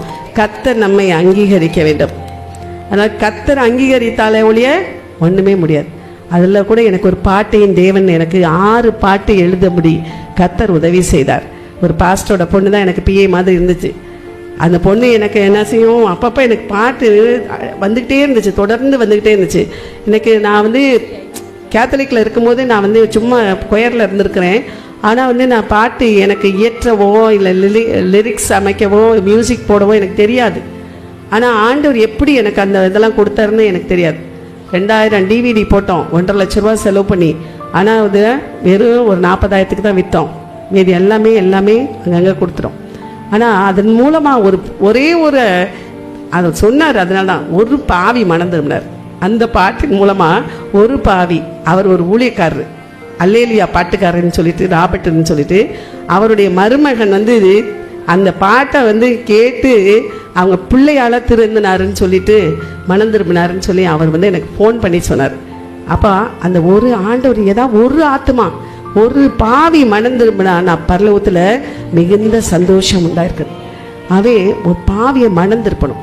நம்ம எல்லாரும் இருக்கிறீங்க, நீங்கள் ஒவ்வொருத்தரும் ஆடுகள். ஆண்டவர் சொல்கிறாரு, மேய்ப்பன் ஆடுகள், நான் நல்ல மேய்ப்பன், நீங்கள் என்ன ஆடுகள்னு சொல்கிறார். அப்போ மேய்ப்பன் குட்டி போடுவாரா? மேய்ப்பன் குட்டி போட முடியுமா? யார் போடணும்? ஆடு தான் குட்டி போடணும். அதனால் நான் விசுவாசியாக சும்மா உட்காந்துட்டு போகிறதுனால பிரயோஜனம் இல்லை. ஏன்னா நான் மட்டும் ஆசீர்வதிக்கப்பட்ட போதுமா? இல்லை. நான் இந்த ஊழியத்தை செய்கிறேன்னா, எனக்கு எங்கள் வீட்டில் எனக்கு 5 ஆண் குழந்தைகள், 5 மருமக்கமார் இருக்காங்க. எல்லாம் நல்ல இதில் இருக்காங்க, ஸ்தானத்தில் இருக்காங்க. ஆனால் என்னைய சொல்லுவாங்க, ஏம்மா இப்படி வயசான காலத்தில் போகிறீங்க? நான் சொல்லுவேன், எப்பா என்னை கர்த்தர் ஆசீர்வதிச்சார். நான் 23 ஆண்டுகளாக இந்த ஊழியத்தை செய்து கொண்டு வருகிறேன். அப்போ என்னை தேவன் ஆசீர்வதித்த, என்னை போல மற்றவர்களை ஆசீர்வதிக்கணும், எல்லாரும் மனம் திரும்பணும், அவர்களும் மனம் திரும்பணும். அதுக்காகத்தான்ப்பா நான் செய்கிறேன். அப்போ இப்போ எனக்கு எந்த தடையே கிடையாது, ஊழியத்துக்கு போகிறதுக்கு எனக்கு தடையே இல்லை. ஆண்டவர் வந்து நம்முடைய கிரியைகளை பார்க்கிறாரு, நம்முடைய உள்ளத்தை பார்க்கிறாரு.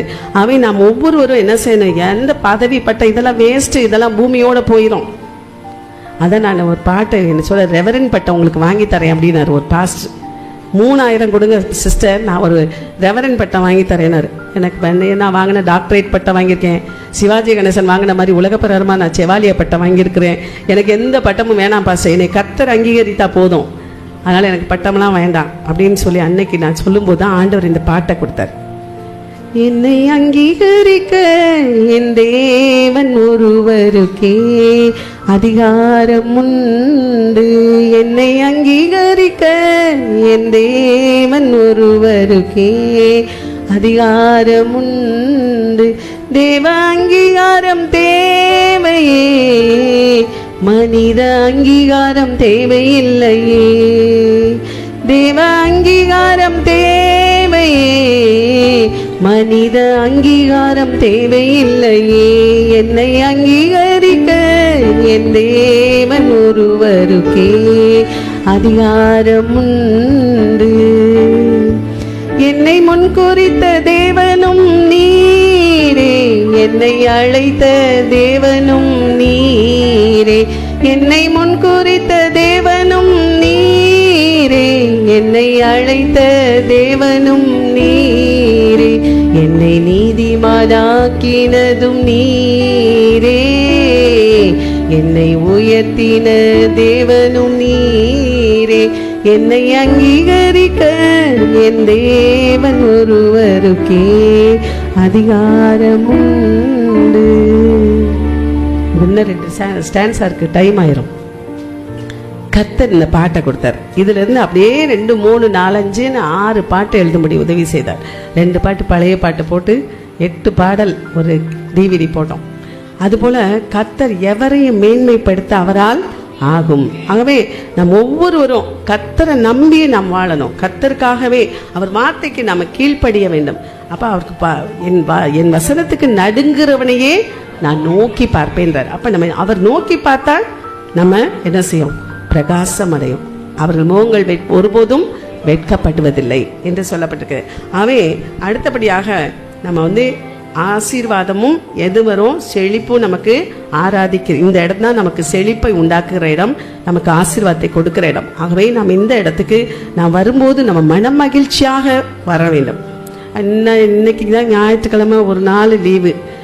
இதுலேயும் இங்கே போய் சபையிலே பாதி நேரத்தை போய் கடத்திட்டு வரணுமா? அப்போ எனக்கு ரெஸ்ட்டே இல்லை, எனக்கு தூக்கம் இருக்குல்ல, தூங்குறதுக்கு கொஞ்சம் ரெஸ்ட்டு, மொபைல் பார்க்க, டிவி பார்க்க எனக்கு ரெஸ்ட் இல்லை சொல்லாதீங்க. இந்த இடத்துல வந்துட்டு போகிறது எவ்வளோ ஒரு உங்களுக்கு சந்தோஷத்தை கொடுக்கறது இடன்றது நீங்கள் உணரும் பொழுது உங்களுக்கு கிடைக்கும். அடுத்தபடியாக கொடுக்கிற ஜீவியம், 5வதாக கொடுக்கிற ஜீவியம். இதில் நீதிமொழிகள் 3வது அதிகாரம் 9வது வசனம் 10வது வசனம். உன் பொருளாலும் உன் எல்லா விளைவின் முதற் பலனாலும் கர்த்தரை கனம் பண்ணு. அப்பொழுது உன் களஞ்சியங்கள் பூரணமாய் விளங்கும். உன் ஆலைகளில் திராட்சரசம் புரண்டோடும். அப்ப பாருங்க, கொடுக்க என்ன சொல்ற, வாங்குறதை காட்டிலும் கொடுப்பது நலம். அப்ப நம்ம யாரு என்ன கொடுப்பாங்கன்னு பார்க்காதீங்க, நீங்க கர்த்தருக்குன்னு கொடுங்க. தரித்திரத்திலும் உதார்த்தமாய் கொடுங்கள் என்று வேதம் சொல்லுகிறது. நமக்கு நானே கஷ்டம், எனக்கே நாளைக்கு இதுதான் இருக்கு, அப்ப நான் எங்கிட்ட கொடுக்கறது? இப்படி நீங்க சபைக்கு ஏன்னா நான் நினைச்சு பார்ப்பேன், எல்லாமே யார் கொடுத்தது? கர்த்தர் கொடுத்தது. அப்ப எல்லாமே நம்ம ஏதாவது கொண்டு வந்தோமா? இல்லை, நம்ம கொண்டு வரவும் இல்லை, கொண்டு போவதும் கிடையாது. அவை நம்ம ஒவ்வொரு தினம் ஆண்டவர் கொடுக்கறதுல முந்தி கொண்டு போய் கொடுக்கணும். அப்ப எவ்வளவு கஷ்டத்தின் மத்தியில நீ கொடுக்குற. பாருங்க, அந்த 7 விதவை 2 காசு வச்சிருக்கா, அடுத்த நாள் சாப்பிட்டுட்டு செத்து போகணும்னு அந்த 2 காசை வச்சு அவன் என்ன செய்யறான், கொண்டு போய் சபையில் காணிக்கை போடுறா, எல்லாரும் போடுறாங்களே, நம்மும் இதை போடுவோம். நாளைக்கு அதை தான் சாப்பிட்டுட்டு சாகணும்னு நினைக்கிற அவளுக்கு என்ன செஞ்சார்? ஆண்டவர் ஒரு நன்மை குறையாதபடிக்கு அவளை பாதுகாத்தார். அதுபோல் நம்ம வந்து என்ன செய்யணும்? நிறைய கொடுக்கறதில்ல, நான் என் தேவனுக்கென்று அவர் கொடுத்ததுலேருந்து நான் அவருக்கு கொடுக்குறேன். அவே நம்ம வந்து கொடுக்கணும். அதே மாதிரி வந்து என்ன செய்யணும்னா, அப்படி கொடுக்கும் பொழுது தேவன் என்ன செய்கிறாரு? அவரை நம்ம கனம் பண்ணும்போது, நம்மை கனம் பண்ணுறது மட்டுமல்ல, நம்முடைய களஞ்சியங்கள் பூரணமாய் விரும்பும். நம்முடைய களஞ்சியங்கள் என்பது நமக்கு இன்னைக்கு என்ன சொல்லுவாங்க, அந்த காலத்தில் களஞ்சியம்னா பெரிய குருது வச்சுருப்பாங்க, அது இல்லை. இப்போ வந்து பீரோ, உங்கள் பீரோலாம் நிறைய பணம் வரப்போகுது. நீங்கள் கொடுத்து பாருங்கள். அதான் பெர்க்மான் ஐயா பாடுவார், 1 மணி நேரம் கொடுத்து பாரு, உன்னை தேவன் உயர்த்துவாரு, 10ல் 1 பங்கு கொடுத்து பாரு, கடன் இல்லாமல் நடத்துவாரு. இப்போ என்னுடைய சாட்சியெல்லாம் நீங்கள் கேட்டிங்கன்னா இன்னைக்கு நாளில் 1 வருஷமே போனாலும் பார்த்தாரு, அவ்வளவு சாட்சி. அப்போ கர்த்தருக்கென்று இழக்கிறவன் தரித்திரன் ஆவதில்லை அப்படின்னு வேதம் சொல்லுகிறது. நீ கர்த்தருக்கென்று நம்ம கொடுக்கணும் போது என்ன நம்ம ஒரு நாளும் தரித்திரப்படவே மாட்டார். ஆகவே நம்ம கொடுக்கறதுல நாம் என்ன ஆண்டவருக்கு முந்தி கொடுக்கணும். கொடுங்கள், அப்பொழுது உங்களுக்கு கொடுக்கப்படும். ஆண்டவர் என்ன சொன்ன? நீ கொடுத்து நீ சும்மா இரு, நீ பட்னியா கடை அப்படின்னு சொன்னாரா? கொடுங்கள், அப்பொழுது உங்களுக்கு கொடுக்கப்படும். அப்படி எப்படி கொடுப்பாராம்? அமுக்கி குலுக்கி சரிந்து விழுகிற வகையில் உன் மடியில் திரும்ப போடுவேன்றார். அப்போ அவர் வாக்கு பண்ணார்னா வாக்கு மாறுவாரா? அவர் நேற்றும் இன்றும் என்றும் மாறாத தேவன். அவே நமக்கு வந்து ஆண்டவர். அடுத்தது மல்கியாவினுடைய புஸ்தகம் 3வது அதிகாரத்தில் 10வது வசனத்தில் சொல்லப்பட்டிருக்குது பாருங்க. அதே போல் வந்து தசமபாகம், நீங்கள் காணிக்கையும் தசமபாகம் ஒன்றா போட்டு இதாகிடக்கூடாது. தசமபாகம் என்பது வந்து 10ல் 1 பங்கு. நீ 1000 ரூபா சம்பளம் வாங்கினா 10 ரூபா 100 ரூபா வந்து என்ன செய்யணும்? கர்த்தருக்கு எடுத்து வச்சுட்டு தான் நீ மற்ற செலவுகளை செய்யணும். நம்ம செலவெல்லாம் செஞ்சு முடிச்சுட்டு மிச்சம் இருக்கிறதுல 10% நான் கொடுக்குறேன்னு கொடுக்கலாமா? கொடுக்கக்கூடாது. 10ல் 1 பங்கு எவ்வளவு சம்பளமோ, இன்னைக்கு 1 லட்ச ரூபா சம்பளம்னா நீங்கள் கொடுத்து பாருங்கள். 10,000 ரூபாய் கொண்டு வந்து மனதார போடுங்க. ஆண்டவர் எனக்கு உண்மையிலே அப்படி தான் ஆசீர்வச்சார். நான் 5000 போட்டேன், 5 லட்சம் கிடச்சிச்சு. 10,000 போட்டேன், எனக்கு 10 லட்சம். நான் விசுவாசி அவங்கள மாதிரி இருக்கும்போது 10,000 நகையை கழட்டி போட்டேன். ஆஃபரிங் கேட்டாங்க, அப்போ உடனே ஒரு காதில் இருக்க தோடு 2 கழட்டி போட்டேன். ஆனால் எனக்கு அப்படி பார்த்தீங்கன்னா அவ்வளோ நகை எனக்கு தேவன் கொடுத்தார். நம்ம மனசை பார்க்குறாரு, நம்முடைய உள்ளத்தை பார்க்குறாரு. எப்படி நம்ம தாராள உதாரத்து குணமாக இருங்கன்னு சொல்கிறார். உதார்த்தமாய் கொடுக்கணும். உதார குணமுள்ள ஆத்துமா செழிக்கும். அவை நம்ம வந்து தாராளமாக கொடுக்குற அந்த மனப்பான்மை இருக்க வேண்டும். அது சொல்றாரு, என் ஆலயத்தில் ஆகாரம் உண்டாயிருக்கபடி தசம பாகங்களையும் பண்டசாலையில கொண்டு வந்து போடும். அப்ப பண்டசாலை என்பது எது? ஆலயம் தான் நமக்கு பண்டசாலை. எங்க பிள்ளையெல்லாம் லட்சமா எனக்கு கொடுப்பாங்க தசம பாகம். நான் சொல்லுவேன், எப்பா என் கையில கொடுக்காதப்பா, நீ கொண்டு போய் ஆலயத்துல போடு, ஆலயத்துல போடு, அப்பதான் வந்து உனக்கு ஆசீர்வாதம். அப்ப எங்க பிள்ளைங்க வந்து நிறைய கான்ட்ராக்ட் அது இதுன்னு நிறைய செய்யறாங்க. அவங்களுக்கு வரக்கூடிய எத்தனை வருமானம் இருந்தாலும் அதை அப்படியே லட்சமாக கொடுப்பாங்க. நான் என்ன செய்வேன், அதை எடுத்து இங்கே எல்லா ஊழியர்களுக்கும் நான் லட்சமாக செலவு பண்ணிகிட்டு இருப்பேன். நான் வச்சுக்கவும் மாட்டேன். நான் அது ஊழியத்துக்கென்று கொடுக்கறத ஊழியத்துக்கென்று மாத்திரம் நான் பயன்படுத்தணும். அப்போ நம்ம ஏன்னா ஆண்டவர் வந்து ஊழியத்தில், ஆனால் ஊழியக்காரன் ஊழியத்தில் பிழைக்க கடவன் என்று எழுதப்பட்டிருக்குது. ஆனால் ஊழியத்தில் பிழைக்கிற அளவுக்கு என்னை தேவன் வைக்கலை. ரொம்ப ஆசீர்வாதமாக வச்சுருக்கும் போது நாம் ஏன் ஊழியர் காசு எடுத்து செலவு பண்ணணும்? அப்போ நிறையா சபை கட்டுறவங்களுக்கு இது மாதிரி எல்லாம் முடிஞ்ச வரைக்கும் எல்லாருக்கும் உதவி செய்வேன். அப்போ இன்னைக்கு மகா நடத்துகிறாங்க, அது நடத்துகிறாங்கன்னா இங்கே வர்றாங்க, எல்லாத்துக்கும் உதவி செய்வேன். ஏன் அப்படின்னா கர்த்தர் கொடுத்தது. அது எதுவுமே நம்ம என்னதுன்னு சொல்லிக்கிறதுக்கு ஒன்றுமே கிடையாது. எல்லாமே கர்த்தர் கொடுத்தது. ஏன் வீடு, ஏன் நிலம், ஏன் காரு அப்படின்னு சொல்லக்கூடிய ஏதாவது இருக்குதா? இல்லை, எல்லாம் அவரால் உண்டானது. அதனால அவருக்கு தான் எல்லாமே சொந்தம். அவை நம்ம ஒன்றில் இருக்கிற வரைக்கும் நம்ம அனுபவிக்கிறோம். போகும்போது எதையும் நம்ம எடுத்துகிட்டு போகிறது கிடையாது. அவை நமக்கு எதுவுமே சொந்தம் இல்லை. அதனால இந்த பூமியே நமக்கு சொந்தம் இல்லை அப்படின்னு கர்த்தர் சொல்லியிருக்கிறார். அவை அப்படிப்பட்ட நம்ம என்ன செய்யணும்? அப்போது நான் வானத்தின் பலகணிகளை திறந்து இடம் கொள்ளாமல் போக மட்டும் உனக்கு ஆசீர்வாதத்தை வர்ஷிக்க மாட்டேனோ என்று அதனால் என்னை சோதித்து பாருங்கள். அப்ப கர்த்தரை போய் சோதிக்கிறதுக்கு நம்ம ஆளா? இல்லை இல்லையா?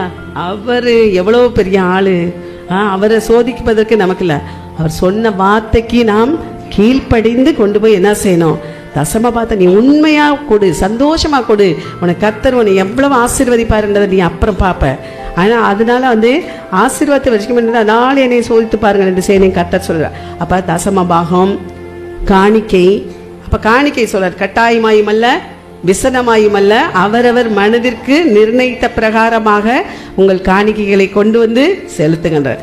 ஆனால் தசமபாகத்தை கட்டாயமாக செலுத்தணுன்றார். கட்டாயமா மனப்பூர்வமா செலுத்த வேண்டும் என்று சொல்கிறார். அதனால இப்போ பொருத்தனை செய்வோம். நான் செஞ்ச மாதிரி நான் இதை செஞ்சா ஒரு பவுனுக்கு ஆண்டவருக்கு நான் சொல்லுவேன். அந்த கேத்தலிக்ல இருக்கும்போது நீங்க இதை செஞ்சீங்கன்னா உங்களுக்கு நான் ஒரு பவுன் தருவேன். அப்ப இப்படி அவருக்கு போட்ட பிச்சைன்றது அப்ப எனக்கு தெரியாது. ஆகவே அவருக்கு போடுற பிச்சையில் நம்ம வாழ்றோம். அதனால என்ன செய்யணும், அந்த காணிக்கையும் தசமபாகம் அடுத்தபடியாக பொருத்தனை செய்து கொள்வது. ஏதாவது ஒரு காரியம் எனக்கு இது நடந்துச்சுன்னா, ஆண்டவரே உமக்கு நான் என் பிள்ளையை ஒப்பு கொடுக்குறேன், என்னையை ஒப்பு கொடுக்குறேன், இப்படி அப்படி அந்த மாதிரி ஒரு பொருத்தனையாக செய்து அதுக்கு காணிக்கையை நான் ஆண்டவர் சொல்கிறல, நீ மத்தையில் சொல்கிறார் 10 குஷ்டரோகிக்கு சுகமாயிட்டு போகும்போது அவன்கிட்ட என்ன சொல்கிறாரு, நீ போய் உன்கிட்ட நீ போய் மோசையிட்டு போய் அந்த காணிக்கையை செலுத்துன்னு சொல்கிறார். அப்போ அந்த காணிக்கை நமக்கு ஒரு சுகவீனம் எத்தனையோ போய் மருத்துவமனையில் கொண்டு போய் ஆஸ்பத்திரியில் கொண்டு போய் கொடுப்போம், லட்சமாக கொடுப்போம். ஆனால் ஆண்டவருக்கு கொடுக்கணுன்னா கொஞ்சம் யோசிப்போம். இது பாஸ்டருக்கு போயிருமா, பாஸ்டர் பணக்கார ஆயிடுவார் அப்படின்னு சொல்லி நினைக்கக்கூடாது. ஏன்னா நம்ம தான் என்ன செய்யணும், பாஸ்டர் ஊழியரை தாங்கணும். ஏன்னா நம்ம கையில் தான் இருக்குது. அதனால் நம்ம ஊழியத்தை தாங்கும் பொழுது, ஊழியக்காரரை தாங்கும் பொழுது தேவன் உங்களை தாங்குவார், உங்களை தாங்கி வழி நடத்துவார். அவன் அதுபோல இப்படி கர்த்தருக்கு உற்சாகமாய் கொடுக்கணுடத்தில் தேவன் பிரியமாய் இருப்பாராம். ஆகவே அப்படி தேவனுடைய ஊழியத்திற்கு கொடுக்கும்போது நமக்கு என்ன வரும், ஆசீர்வாதம் தேவனிடத்திலிருந்து நாம் பெற்றுக்கொள்ள முடியும். ஆகவே இந்த காரியத்தில் நாம் சரியாக நடக்கும்படியாக அப்போதான் நம்ம செழிப்பை பெற்றுக்கொள்ள முடியும். நம்ம செழிப்பாக இருக்கிறதுக்கு இதெல்லாம் ஒரு வழியை கர்த்தர் நமக்கு கற்றுக் கொடுக்கிறார். அடுத்தபடியாக பார்க்கும்போது சுறுசுறுப்புள்ள ஜீவியம், சுறுசுறுப்பாக இருக்கணும். இன்னைக்கு பெண்கள் சமைக்கிறதுக்கு இப்போ காலத்து பெண்கள், நாங்களாம் இன்னும் சமைச்சிக்கிட்டு இருக்கோம் இந்த வயசுலையும். இப்போ எல்லாம் ஃபாஸ்ட் ஃபுட்டுன்னு ஒன்று வந்துருச்சு. அதில் போய் என்ன செய்கிறாங்க, கல்யாணம் பண்ணி கொஞ்ச நாள்லையே கல்யாணம் என்ன நினைப்பாரு, இத்தனை நாள் தான் நம்ம கடையில் அங்கங்கே சாப்பிட்டு இருந்தோம், நம்ம மனைவி நமக்கு நல்லா சமைச்சு கொடுப்பா, வாய்க்கு ருசியாக சமைச்சு கொடுப்பான்னு சொல்லி ஆசையோடு கல்யாணம் பண்ணிட்டு வர்றாரு. இங்கே பார்த்தா போய் கடையில் ஃபாஸ்ட் ஃபுட்டில் போய் வாங்கிட்டு வாங்க. இப்படி நிறைய பெண்கள். அவன் சுறுசுறுப்புள்ளவன் கைதான் செல்வத்தை உண்டாக்கும். நாங்களாம் 4 மணிக்கு எந்திரிப்போம் காலையில் ப்ரேயருக்காக. எத்தனை மணிக்கு படுத்தாலும் 4 மணிக்கு அலாரம் வச்சு எந்திரிச்சு ஜூம் மீட்டிங்கில் நாங்கள்லாம் ப்ரேயர் பண்ணுவோம். பெர்சிக்யூஷன் ரிலீஃப்னு சொல்லிட்டு அதில் பாதிக்கப்பட்ட ஊழியக்காரர்கள் பாதிக்கிறாங்கல்ல, RSS இயக்கம் இந்த மாதிரிலாம் பாதிக்கிறவங்களுக்கு அவங்களுக்கு மனம் திரும்ப வேணும்னு ஜெபிப்போம். ஊழியக்காரர்கள் கஷ்டப்படுத்தி பாருங்க, எங்கெங்கே ஜெயிலில் போடுறாங்க, இப்போ தாளையத்தை மூடுறாங்க, இதெல்லாம் பண்ணுறாங்க. அப்போ நாங்கள் 4 மணிக்கெலாம் இருந்துச்சு, அதற்காக நாங்கள் ஜெபிப்போம். அதில் ஜெபிக்க எங்களுக்கு ஆசீர்வாதம் தான் வருது. இப்போ மற்றவர்களுக்காக நாம் ஜெபிக்கும் பொழுது பாரத்தோடு ஜெபிப்போம், மாவட்டத்துக்காக ஜெபிப்போம். அப்போ எழுப்புதல் உண்டாகணும், தேசத்தில் ஒரு எழுப்புதல் உண்டாகணும். அது ஒவ்வொருத்தர் மேலே விழுந்த கடமை. அவை நாம் என்ன செய்யணும், அதுக்காக நாம் ஊக்கமாக ஜெபிக்க அதிகாலையில் எழுந்திருக்கணும். அதிகாலையில் பெண்களாக இருக்கட்டும் ஆண்களாக இருக்கட்டும் அதிகாலை எழுந்து தேவனை தேடணும். முதலாவது தேவனுடைய ராஜ்யத்தையும் அவருடைய நீதியையும் தேடுங்கள், பிறகு எல்லாம் உங்களுக்கு எப்படி சொல்ல இப்படி தரேனாரா இவ்வளோ தரேன் கூட கொடுக்கப்படும். அப்போ நமக்கு கூட வேணுமா வேண்டாமா? எத்தனை பேர் கூட வேணும், எனக்கு நிறைய வேணும் அப்படின்னு சொல்கிறவங்கள கரங்களை உயர்த்தி அல்லையா சொல்லுங்க பார்ப்போம். கூட வேணும். அப்போ கூட கொடுக்கும்போது அப்போ என்ன செய்யணும், நம்ம சுறுசுறுப்பு அதிகாலையில் தேவன் சொல்ற அதிகாலையில் என்னை தேடுகிறவன் கண்டடைவான். இன்னைக்கு நிறைய பிள்ளைங்க பார்த்தீங்கன்னா 10 மணி வரைக்கும்லாம் தூங்குறாங்க. எப்படி தூக்கம் வரும்னு எனக்கு தெரியாது. லீவு நாள்லாம் 10 மணி வரைக்கும் தூங்குற பிள்ளைங்க எத்தனை பேர் இருக்கீங்க, இருக்கிறீங்களா இல்லையா? அப்போ காலையில் நீங்கள் அதிகாலையில் எழுந்து நீங்கள் ஜெபிக்கிற பழக்கம் வரணும் உங்களுக்கு. அதிகாலை எழுந்திரிச்சு மொபைல் பார்க்கக்கூட பழக்கம் இல்லை. ஏன் இன்னைக்கு பார்த்தீங்கன்னா எழுப்பி விட்டோம்னா, படிடான்னு எழுப்பி விட்டோம்னா இன்றைக்கி என்ன செய்யணும், மொபைலை தூக்கிட்டு உட்காடுறேன். அப்போ அது இல்லை, நம்ம என்ன செய்யணும், தேவனை தேடணும். அப்போ நமக்கு நிறைய கொடுக்கணும், ஆண்டவர் என்னை ஆசீர்வதிக்கணும்னு மட்டும் கேட்குறோம். ஆனால் அவர் சொல்கிற நிபந்தனைக்கு நம்ம கட்டுப்படுறோமா? இல்லை. அப்போ நம்ம என்ன செய்ய வேண்டும், அப்போ ஆண்டவருக்கு வந்து நம்ம சுறுசுறுப்பாக இருக்கிறது ரொம்ப பிடிக்கும். சுறுசுறுப்பு பாருங்க, யாருக்கிட்ட போய் கற்றுக்கொள்ள சொல்றாரு? நீ எவ்வளோ அசிங்கமாக இருக்கல, நம்ம எவ்வளோ பெரிய ஆள்.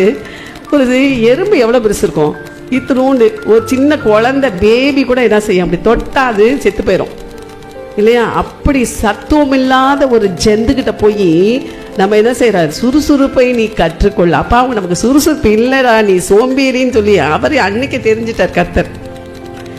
அப்போ நம்ம என்ன செய்யணும், சுறுசுறுப்புள்ள ஜீவியம் ஜீவிக்கணும். எத்தனை பேர் சுறுசுறுப்பாக இருக்க போறீங்க? வாலிப பிள்ளைகளான்னு சொல்லுங்க போ. இருக்க மாட்டீங்களா? இருக்கிறேன்னு சொல்றவங்களா கரங்களை உயர்த்தி உற்சாகமா சொல்லணும். அல்லே லூயா சொல்லுங்க. அல்லே லூயா. கை தூக்க வைக்கப்படாதீங்க. அல்லே லூயான்னு சொன்னா யாரை மகிமைப்படுத்துறோம்? தேவனை மகிமைப்படுத்துறதுக்கு. கொஞ்ச நேரம் தூக்கி ஆண்டவரை மகிமைப்படுத்துறதுக்கு நம்ம கையே இப்படின்னுவோம், அது ஸ்டைலு. அப்படி செய்யக்கூடாது. ஏன்னா கர்த்தருக்காக நம்ம வைராக்கியமா நிற்கணும்.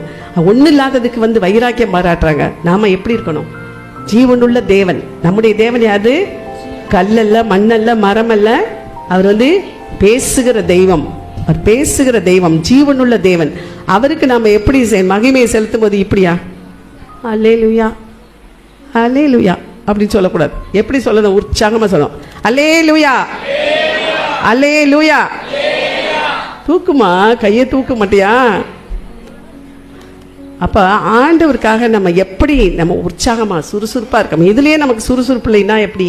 அல்லேலூயா சொல்கிறது கூட சுறுசுறுப்பு இல்லைன்னா அப்போ எப்படி நீ சுறுசுறுப்பாக இருக்க போகிற? உன்னுடைய காலம்லாம் நிறையா இருக்குது. காலம் நிறைய இருக்குது உங்களுக்கெல்லாம்.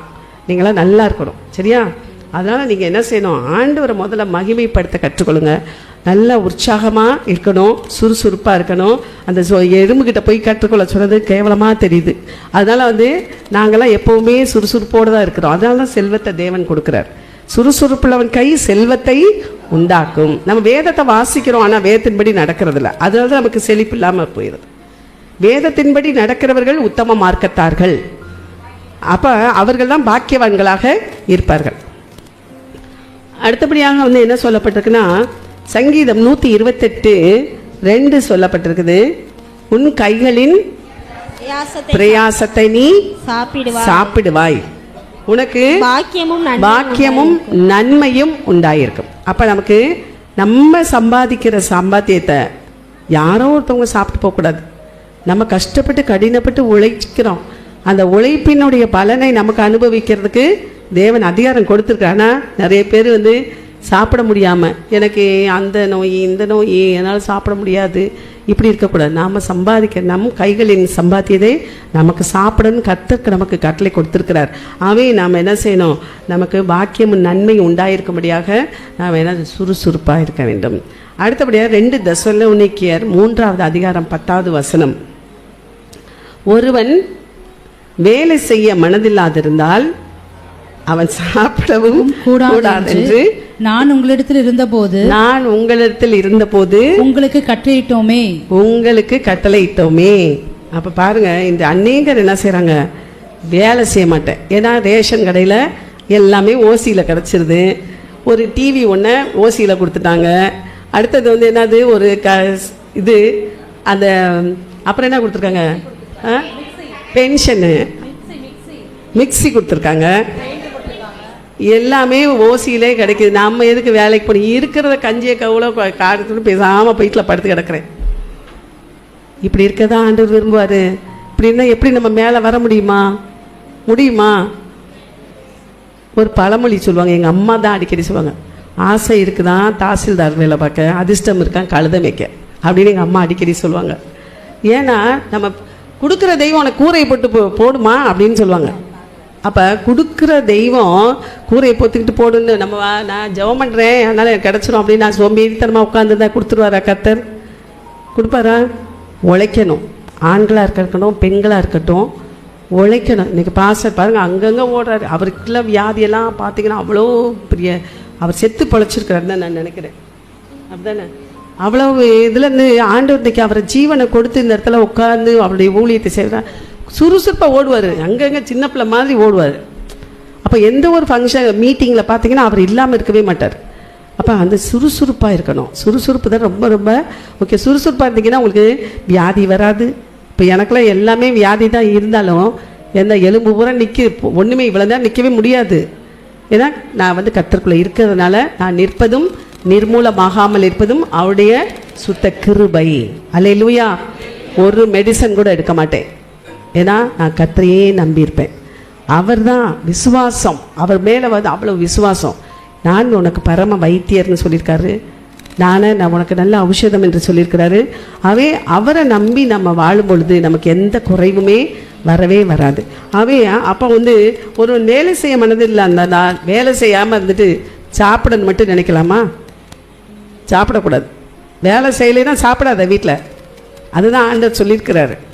அதே போல் வந்து என்ன இன்னைக்கு வந்து எல்லோரும் என்ன செய்கிறாங்கன்னா, நம்ம வேலை செய்ய வேண்டாம், நமக்கு வந்து எல்லாமே இருக்குது. பணக்காரவங்க சில பேர் என்ன செய்வாங்கன்னா வேலை செய்யவே மாட்டாங்க. இருக்கிறது எங்கள் அம்மா அப்பா சம்பாதிச்சு வச்சுருக்காங்க, அதே எனக்கு போதும், எத்தனை நாளைக்கு உட்காந்து தின்னுவேன். அப்போ உன் சந்ததி எப்படி ஆசீர்வதிக்கப்படும்? அப்போ நம்ம தலைமுறையாக நம்ம சந்ததி ஆசீர்வதிக்கப்படணும். அதுதான் தேவன் விரும்புகிறார். 1000 தலைமுறை மட்டும் இரக்கம் பாராட்டுற 1000 தலைமுறை மட்டும் நம்ம தேவன் ஆசீர்வதிக்க விரும்புகிறார். அந்த ஆசீர்வாதத்தை விட்டுட்டு 3ஆம் 4ஆம் தலைமுறை மட்டும் நான் விசாரிக்கிறவராக இருக்கிறேன்னு வேற சொல்லியிருக்கிறார்ல. அப்போ அதை நாம் என்ன செய்யக்கூடாது, அதை நம்ம அடைந்து விடக்கூடாது. நம்முடைய சந்ததி ஆசீர்வாதம். நான் என்னுடைய இது முடிஞ்சிருச்சுன்னு இல்லை. இப்போ என்னுடைய நான் நல்லா இருக்கிறேன்னா என்னுடைய பிள்ளைகள் நல்லா இருக்கணும், பிள்ளைகளுடைய பிள்ளைகள் நல்லா இருக்கணும். அப்போ எல்லாவற்றுக்கும் காரணம் தான் ஆண்டவரை நம்ம வந்து அவங்க பிள்ளைகளுக்கு அவங்க பிள்ளை நம்ம பிள்ளைகளை நல்லா சரியாக வளர்த்தனா அவங்க பிள்ளைகளை அவங்க சரியாக வளர்ப்பாங்க. அப்போ கர்த்தருக்குள்ளே நம்ம வளர்க்கும் பொழுது அவங்க என்ன செய்வாங்க, நல்ல ஆசீர்வாதமாக இருப்பாங்க. இந்த வசனத்தெல்லாம் கேட்டு அதன்படி நடக்க ஆரம்பிக்கும் போது அவங்க வாழ்க்கையில் உயர்வு அடைவாங்க. அதுபோல் சுறுசுறுப்புள்ளவன் கைதான் செல்வத்தை உண்டாக்கும். ஆகவே சுறுசுறுப்பாக இருக்க நாம் கற்றுக்கொள்ள வேண்டும். ஐஸ்வர்யம் என்று இன்னைக்கு வந்து ஏன்னா வேலை செய்யாமல் எனக்கு ஐஸ்வர்யம் வந்துருச்சு, ஏன்னா கடவுள் சொல்லியிருக்கிறாரு, ஐஸ்வர்யம் கடமும் அவராலே வருகிறது என்று வேற எங்கே இல்லை, அதனால் எனக்கு அவர் கொடுத்துருவாரு அப்படின்னு சொல்லி உட்கார்ந்துட்டு இருக்க முடியுமா? இல்லை. நம்ம அதுக்காக நம்ம என்ன செய்யணும், உழைக்கணும், பாடுபடணும், முயற்சி. நாங்களாம் காலையில் 6 மணிக்கு எந்திரிச்சு கிளம்பி கார் எடுத்துகிட்டு போனோம்னா, ஏன்னா நாங்கள் சோஷியல் ஒர்க்கும் பண்ணிகிட்டு இருந்தேன், இப்பயும் பண்ணிட்டு தான் இருக்கிறேன். சோஷியல் ஒர்க் பண்ணுறோம், அதே மாதிரி வந்து காலேஜு ஸ்கூல்ஸு எல்லாம் ரன் பண்ணிகிட்ருக்கோம். எங்கள் ஃபேமிலி பெரிய ஃபேமிலி. ஒரு 10 பேர், 5 பிள்ளைங்க, 5 மருமக்க மாதிரினா எவ்வளோ பெரிய ஃபேமிலின்னு பாருங்கள். அப்போ எல்லாவற்றையும் அப்புறம் மினிஸ்ட்ரி அதை விட பெரிய வேலை. அவ்வளோ வேலையும் செய்கிறதுக்கு கர்த்தர் எதுக்கு? நான் அந்த சுறுசுறுப்பாக இருக்கிறதுனால தான். இப்போ 72 வயசில் யாராவது போய் என்ன செய்வாங்க கேட்டால், எனக்கு அங்கே வலிக்குது இங்கே வலிக்குது, எனக்கு வலிச்சாலும் சொல்ல மாட்டேன். ஏன்னா கர்த்தர்கிட்ட மட்டும் சொல்லுவேன், எனக்கு நீங்கள் தான்ப்பா பரம வைத்தியர், நீங்கள் தான்ப்பா எனக்கு ஔஷதம். அதனால் நான் எந்த மருந்து கீழே விழுந்தாலும் காயப்பட்டாலும் நான் போக மாட்டேன் ஹாஸ்பிட்டலுக்கு. ஏன்னா கர்த்தரை நம்பி நம்ம வாழும் பொழுது நமக்கு அவர் வந்து என்ன செய்வார், எவ்வளோ பெரிய பிரச்சனை வந்தாலும் அதை பற்றி கவலையே கிடையாது. ஆகவே நாம் அப்படிப்பட்ட விசுவாசத்தில் ஒவ்வொருவரும் வளரணும். இப்படி வளரும் பொழுது நிச்சயமாக இன்றைக்கி கேட்ட இந்த 6 காரியங்களை நீங்கள் சரியாக கடைபிடித்து நீங்கள் நடக்கும் பொழுது நிச்சயமாக உங்களை தேவன் செழிப்பாக மாற்றுவார். இந்த வருடம் ஒரு செழிப்பான வருடம். இந்த வருடத்தில் அதனால ஆண்டவர் செழிப்பாக, நான் வல்லமையில் தேவன் என்பதை நான் வந்து எடுத்து வைத்து செய்யணும்னு நினச்சேன். ஆனால் ஆண்டவர் நீ செழிப்பை குறித்து பேசு, ஏன்னா இந்த வருடம் ஒரு செழிப்பான வருடம். இந்த வருடத்தில் நீங்கள் ஒரு செழிப்பாக தேவன் உங்களை மாற்றும்படியாக விரும்புகின்றார். ஆகவே இன்றைக்கு கேட்ட அந்த வசனத்தின்படி நீங்கள் என்ன செய்யணும், உங்களை வாழ அர்ப்பணிக்க வேண்டும். எனக்கு இந்த காதில் கேட்டு இந்த காதில் வாங்கிட்டு போயிட்டு நம்ம வந்து நம்ம பழைய வாழ்க்கையிலே நம்ம இருக்கக்கூடாது. கேட்டதின்படி ஒரு மாறுதல் வரணும். அதுதான் அதை தேவன் விரும்புகின்றார். அவை நாளை கொடுக்கப்பட்ட கர்த்தருக்கு நாம் மகிமையை செலுத்தும்படியாக தேவனுக்கு நன்றி செலுத்தி அல்லேலூயா, அல்லேலூயா, அல்லேலூயா. பிரசங்க வாக்கியம் என்ன? செழிப்பு. அந்த செழிப்புக்கு பிரசங்க வாக்கியம் டைட்டில் முதல் வசனம் என்ன கொடுத்தாங்க? 3 யோவான் 2, பிரியமானவனே உன் ஆத்துமா வாழ்வது போல நீ எல்லாவற்றையும் வாழ்ந்து என்ன செய்யணும்? அப்படி நம்முடைய ஆத்துமா வாழ்வது போல எல்லாவற்றையும் வாழ்ந்து சுகமா இருக்க விரும்புறவெல்லாம் நல்ல கரங்களை வைத்து கர்த்தரை மகிமைப்படுத்துவோம். கர்த்தர் நல்லவர், நல்லவர், நல்லவர், நல்லவர், நல்லவரே உமக்கு ஸ்தோத்திரம். எல்லாரும் விரும்புவோம் நம்ம ஆத்துமா கர்த்தருக்குள்ள எப்பொழுதும் வாழ வேண்டும். நம்முடைய ஆத்துமா, ஆவி, சரீரம், ஆவி எல்லா ஆவிக்குரிய பூமிக்குரிய சகல ஆசீர்வாதத்தோடு வாழ வேண்டும் என்பதுதான் நம்மை அழைத்த பிதாவுடைய சித்தம், இயேசு கிறிஸ்துடைய சித்தம், ஆவியாவுடைய சித்தம். மூவரும் ஒரே சித்தத்தை தான் செய்து கொண்டிருக்கிறாங்க. ஆகவே எல்லாவற்றிலும் வாழ்ந்து சுகமா இருக்கும்னா எத்தனை பாயிண்ட் கொடுத்தாங்க? 6 பாயிண்ட். முதல் பாயிண்ட் என்ன? பாவம் இல்லாத ஒரு பரிசுத்தமான வாழ்க்கை நடத்தணும். 1. 2வது, கர்த்தரையே நம்பணும், வேற எதையும் நம்ப கூடாது, மனுஷனை நம்ப கூடாது, கர்த்தரே நம்பணும். 3வது, ரொம்ப கீழ்ப்படிதலும் தாழ்மை இருக்கணும். ஏன்னா கீழ்ப்படிதலுக்கும் தாழ்மைக்கும் வரும் பலன் என்ன? ஐஸ்வர்யம், மகிமை, ஜீவன். அடுத்தபடியாக 4வது பாயிண்ட், தேவனே தான் ஆராதிக்கணும். தேவனாகிய கர்த்தர் ஒருவருக்கு தான் ஆராதனை செலுத்தணும். வேற எந்த மனுஷனுக்கும் எந்த பெரிய அதிகாரிகளுக்கும் என்ன செலுத்தக்கூடாது? ஆராதனை செலுத்தக்கூடாது. 5வது காரியம், கொடுக்கணும். ஆண்டவருக்கு தாராளமாய் கொடுக்கணும். கர்த்தர் உங்களுக்கு கொடுக்கிற ஆசையில காணிக்கையை கர்த்தர் கொடுக்கணும், தசமபாகத்தை கொடுக்கணும். ஏன்னா நாம் நம்மையே யாருக்கு கொடுத்துட்டோம்? நாம் நம்முடையவர்கள் அல்ல, நம்மையே கர்த்தருக்கு கொடுத்துட்டோம்னா பிறகு உலகபுரமான கர்த்தர் கொடுத்த கிருபையாய் கொடுத்த ஆசீர்வாதத்தில் கொடுப்பதில் நம்ம யோசிக்க மாட்டோம். ஆகவே எந்த அளவுக்கு கர்த்தருக்காக கொடுக்கிறோமோ அந்த அளவு கர்த்தரமே ஆசீர்வதிப்பார். அடுத்த சுறுசுறுப்பா இருக்கணும், சோம்பேறியா இருக்க கூடாது. 5 மணிக்கெல்லாம் குளிருது பாஸ்டர், எப்படி அதிகாலை ஜெபத்துக்கு வருவேன் பாஸ்டர், நைட்டு வேலை செய்து 10 மணிக்கு தான் தூங்கினேன் பாஸ்டர், காலையில எந்திரிக்க முடியல. இந்த சாக்கு போக்கு சொல்லாதாங்க. உலகபரமான வேலையில எவ்வளவு சுறுசுறுப்பா ஓடுறோம், எழுந்துரும். அதுபோல தேவனுக்கு கொடுத்த காரியங்களிலும் சுறுசுறுப்பாக இருந்தா கர்த்தர் நம்மளை என்ன செய்வாரு?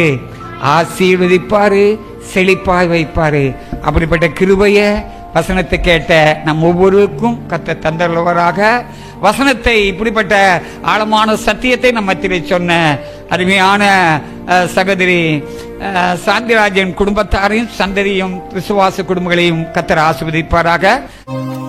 மனிதனின் வார்த்தைக்கு கீழ்ப்படிவதை விட கடவுளின் வார்த்தைக்கு முக்கியத்துவம் கொடுத்து கீழ்ப்படிந்து நடக்க கடவுள் சொன்னாரே. மனிதனின் வார்த்தைக்கு கீழ்ப்படிவதை விட கடவுளின் வார்த்தைக்கு முக்கியத்துவம் கொடுத்து கீழ்ப்படிந்து நடக்க கடவுள் சொன்னாரே. திருச்சபை போதகர் சொல்லி தந்ததை மறைநூல் வாசித்து ஆராய்வோம். திருச்சபை போதகர் சொல்லி தந்ததை மறைநூல் வாசித்து ஆராய்வோம். உண்மையை உணர்வோம், அறிந்ததும் திருந்துவோம். உண்மை ஒரு நாள் ஜெயிப்பது நிச்சயம். உண்மை ஒரு நாள் ஜெயிப்பது நிச்சயம். ஒருவன் இயேசுவில் அன்பாயிருந்தால் இயேசுவின் வார்த்தைகளை கை கொள்கிறான். ஒருவன் இயேசுவில் அன்பாயிருந்தால் இயேசுவின் வார்த்தைகளை கை கொள்கிறான். இயேசுவில் அன்பாயிராதவன் இயேசுவின் போதனையை புறக்கணிக்கின்றான். உயிருள்ள வார்த்தைகளை புறக்கணிக்கின்றான். ஒருவன் இயேசுவில் அன்பாயிருந்தால் இயேசுவின் வார்த்தைகளை கை கொள்கிறான்.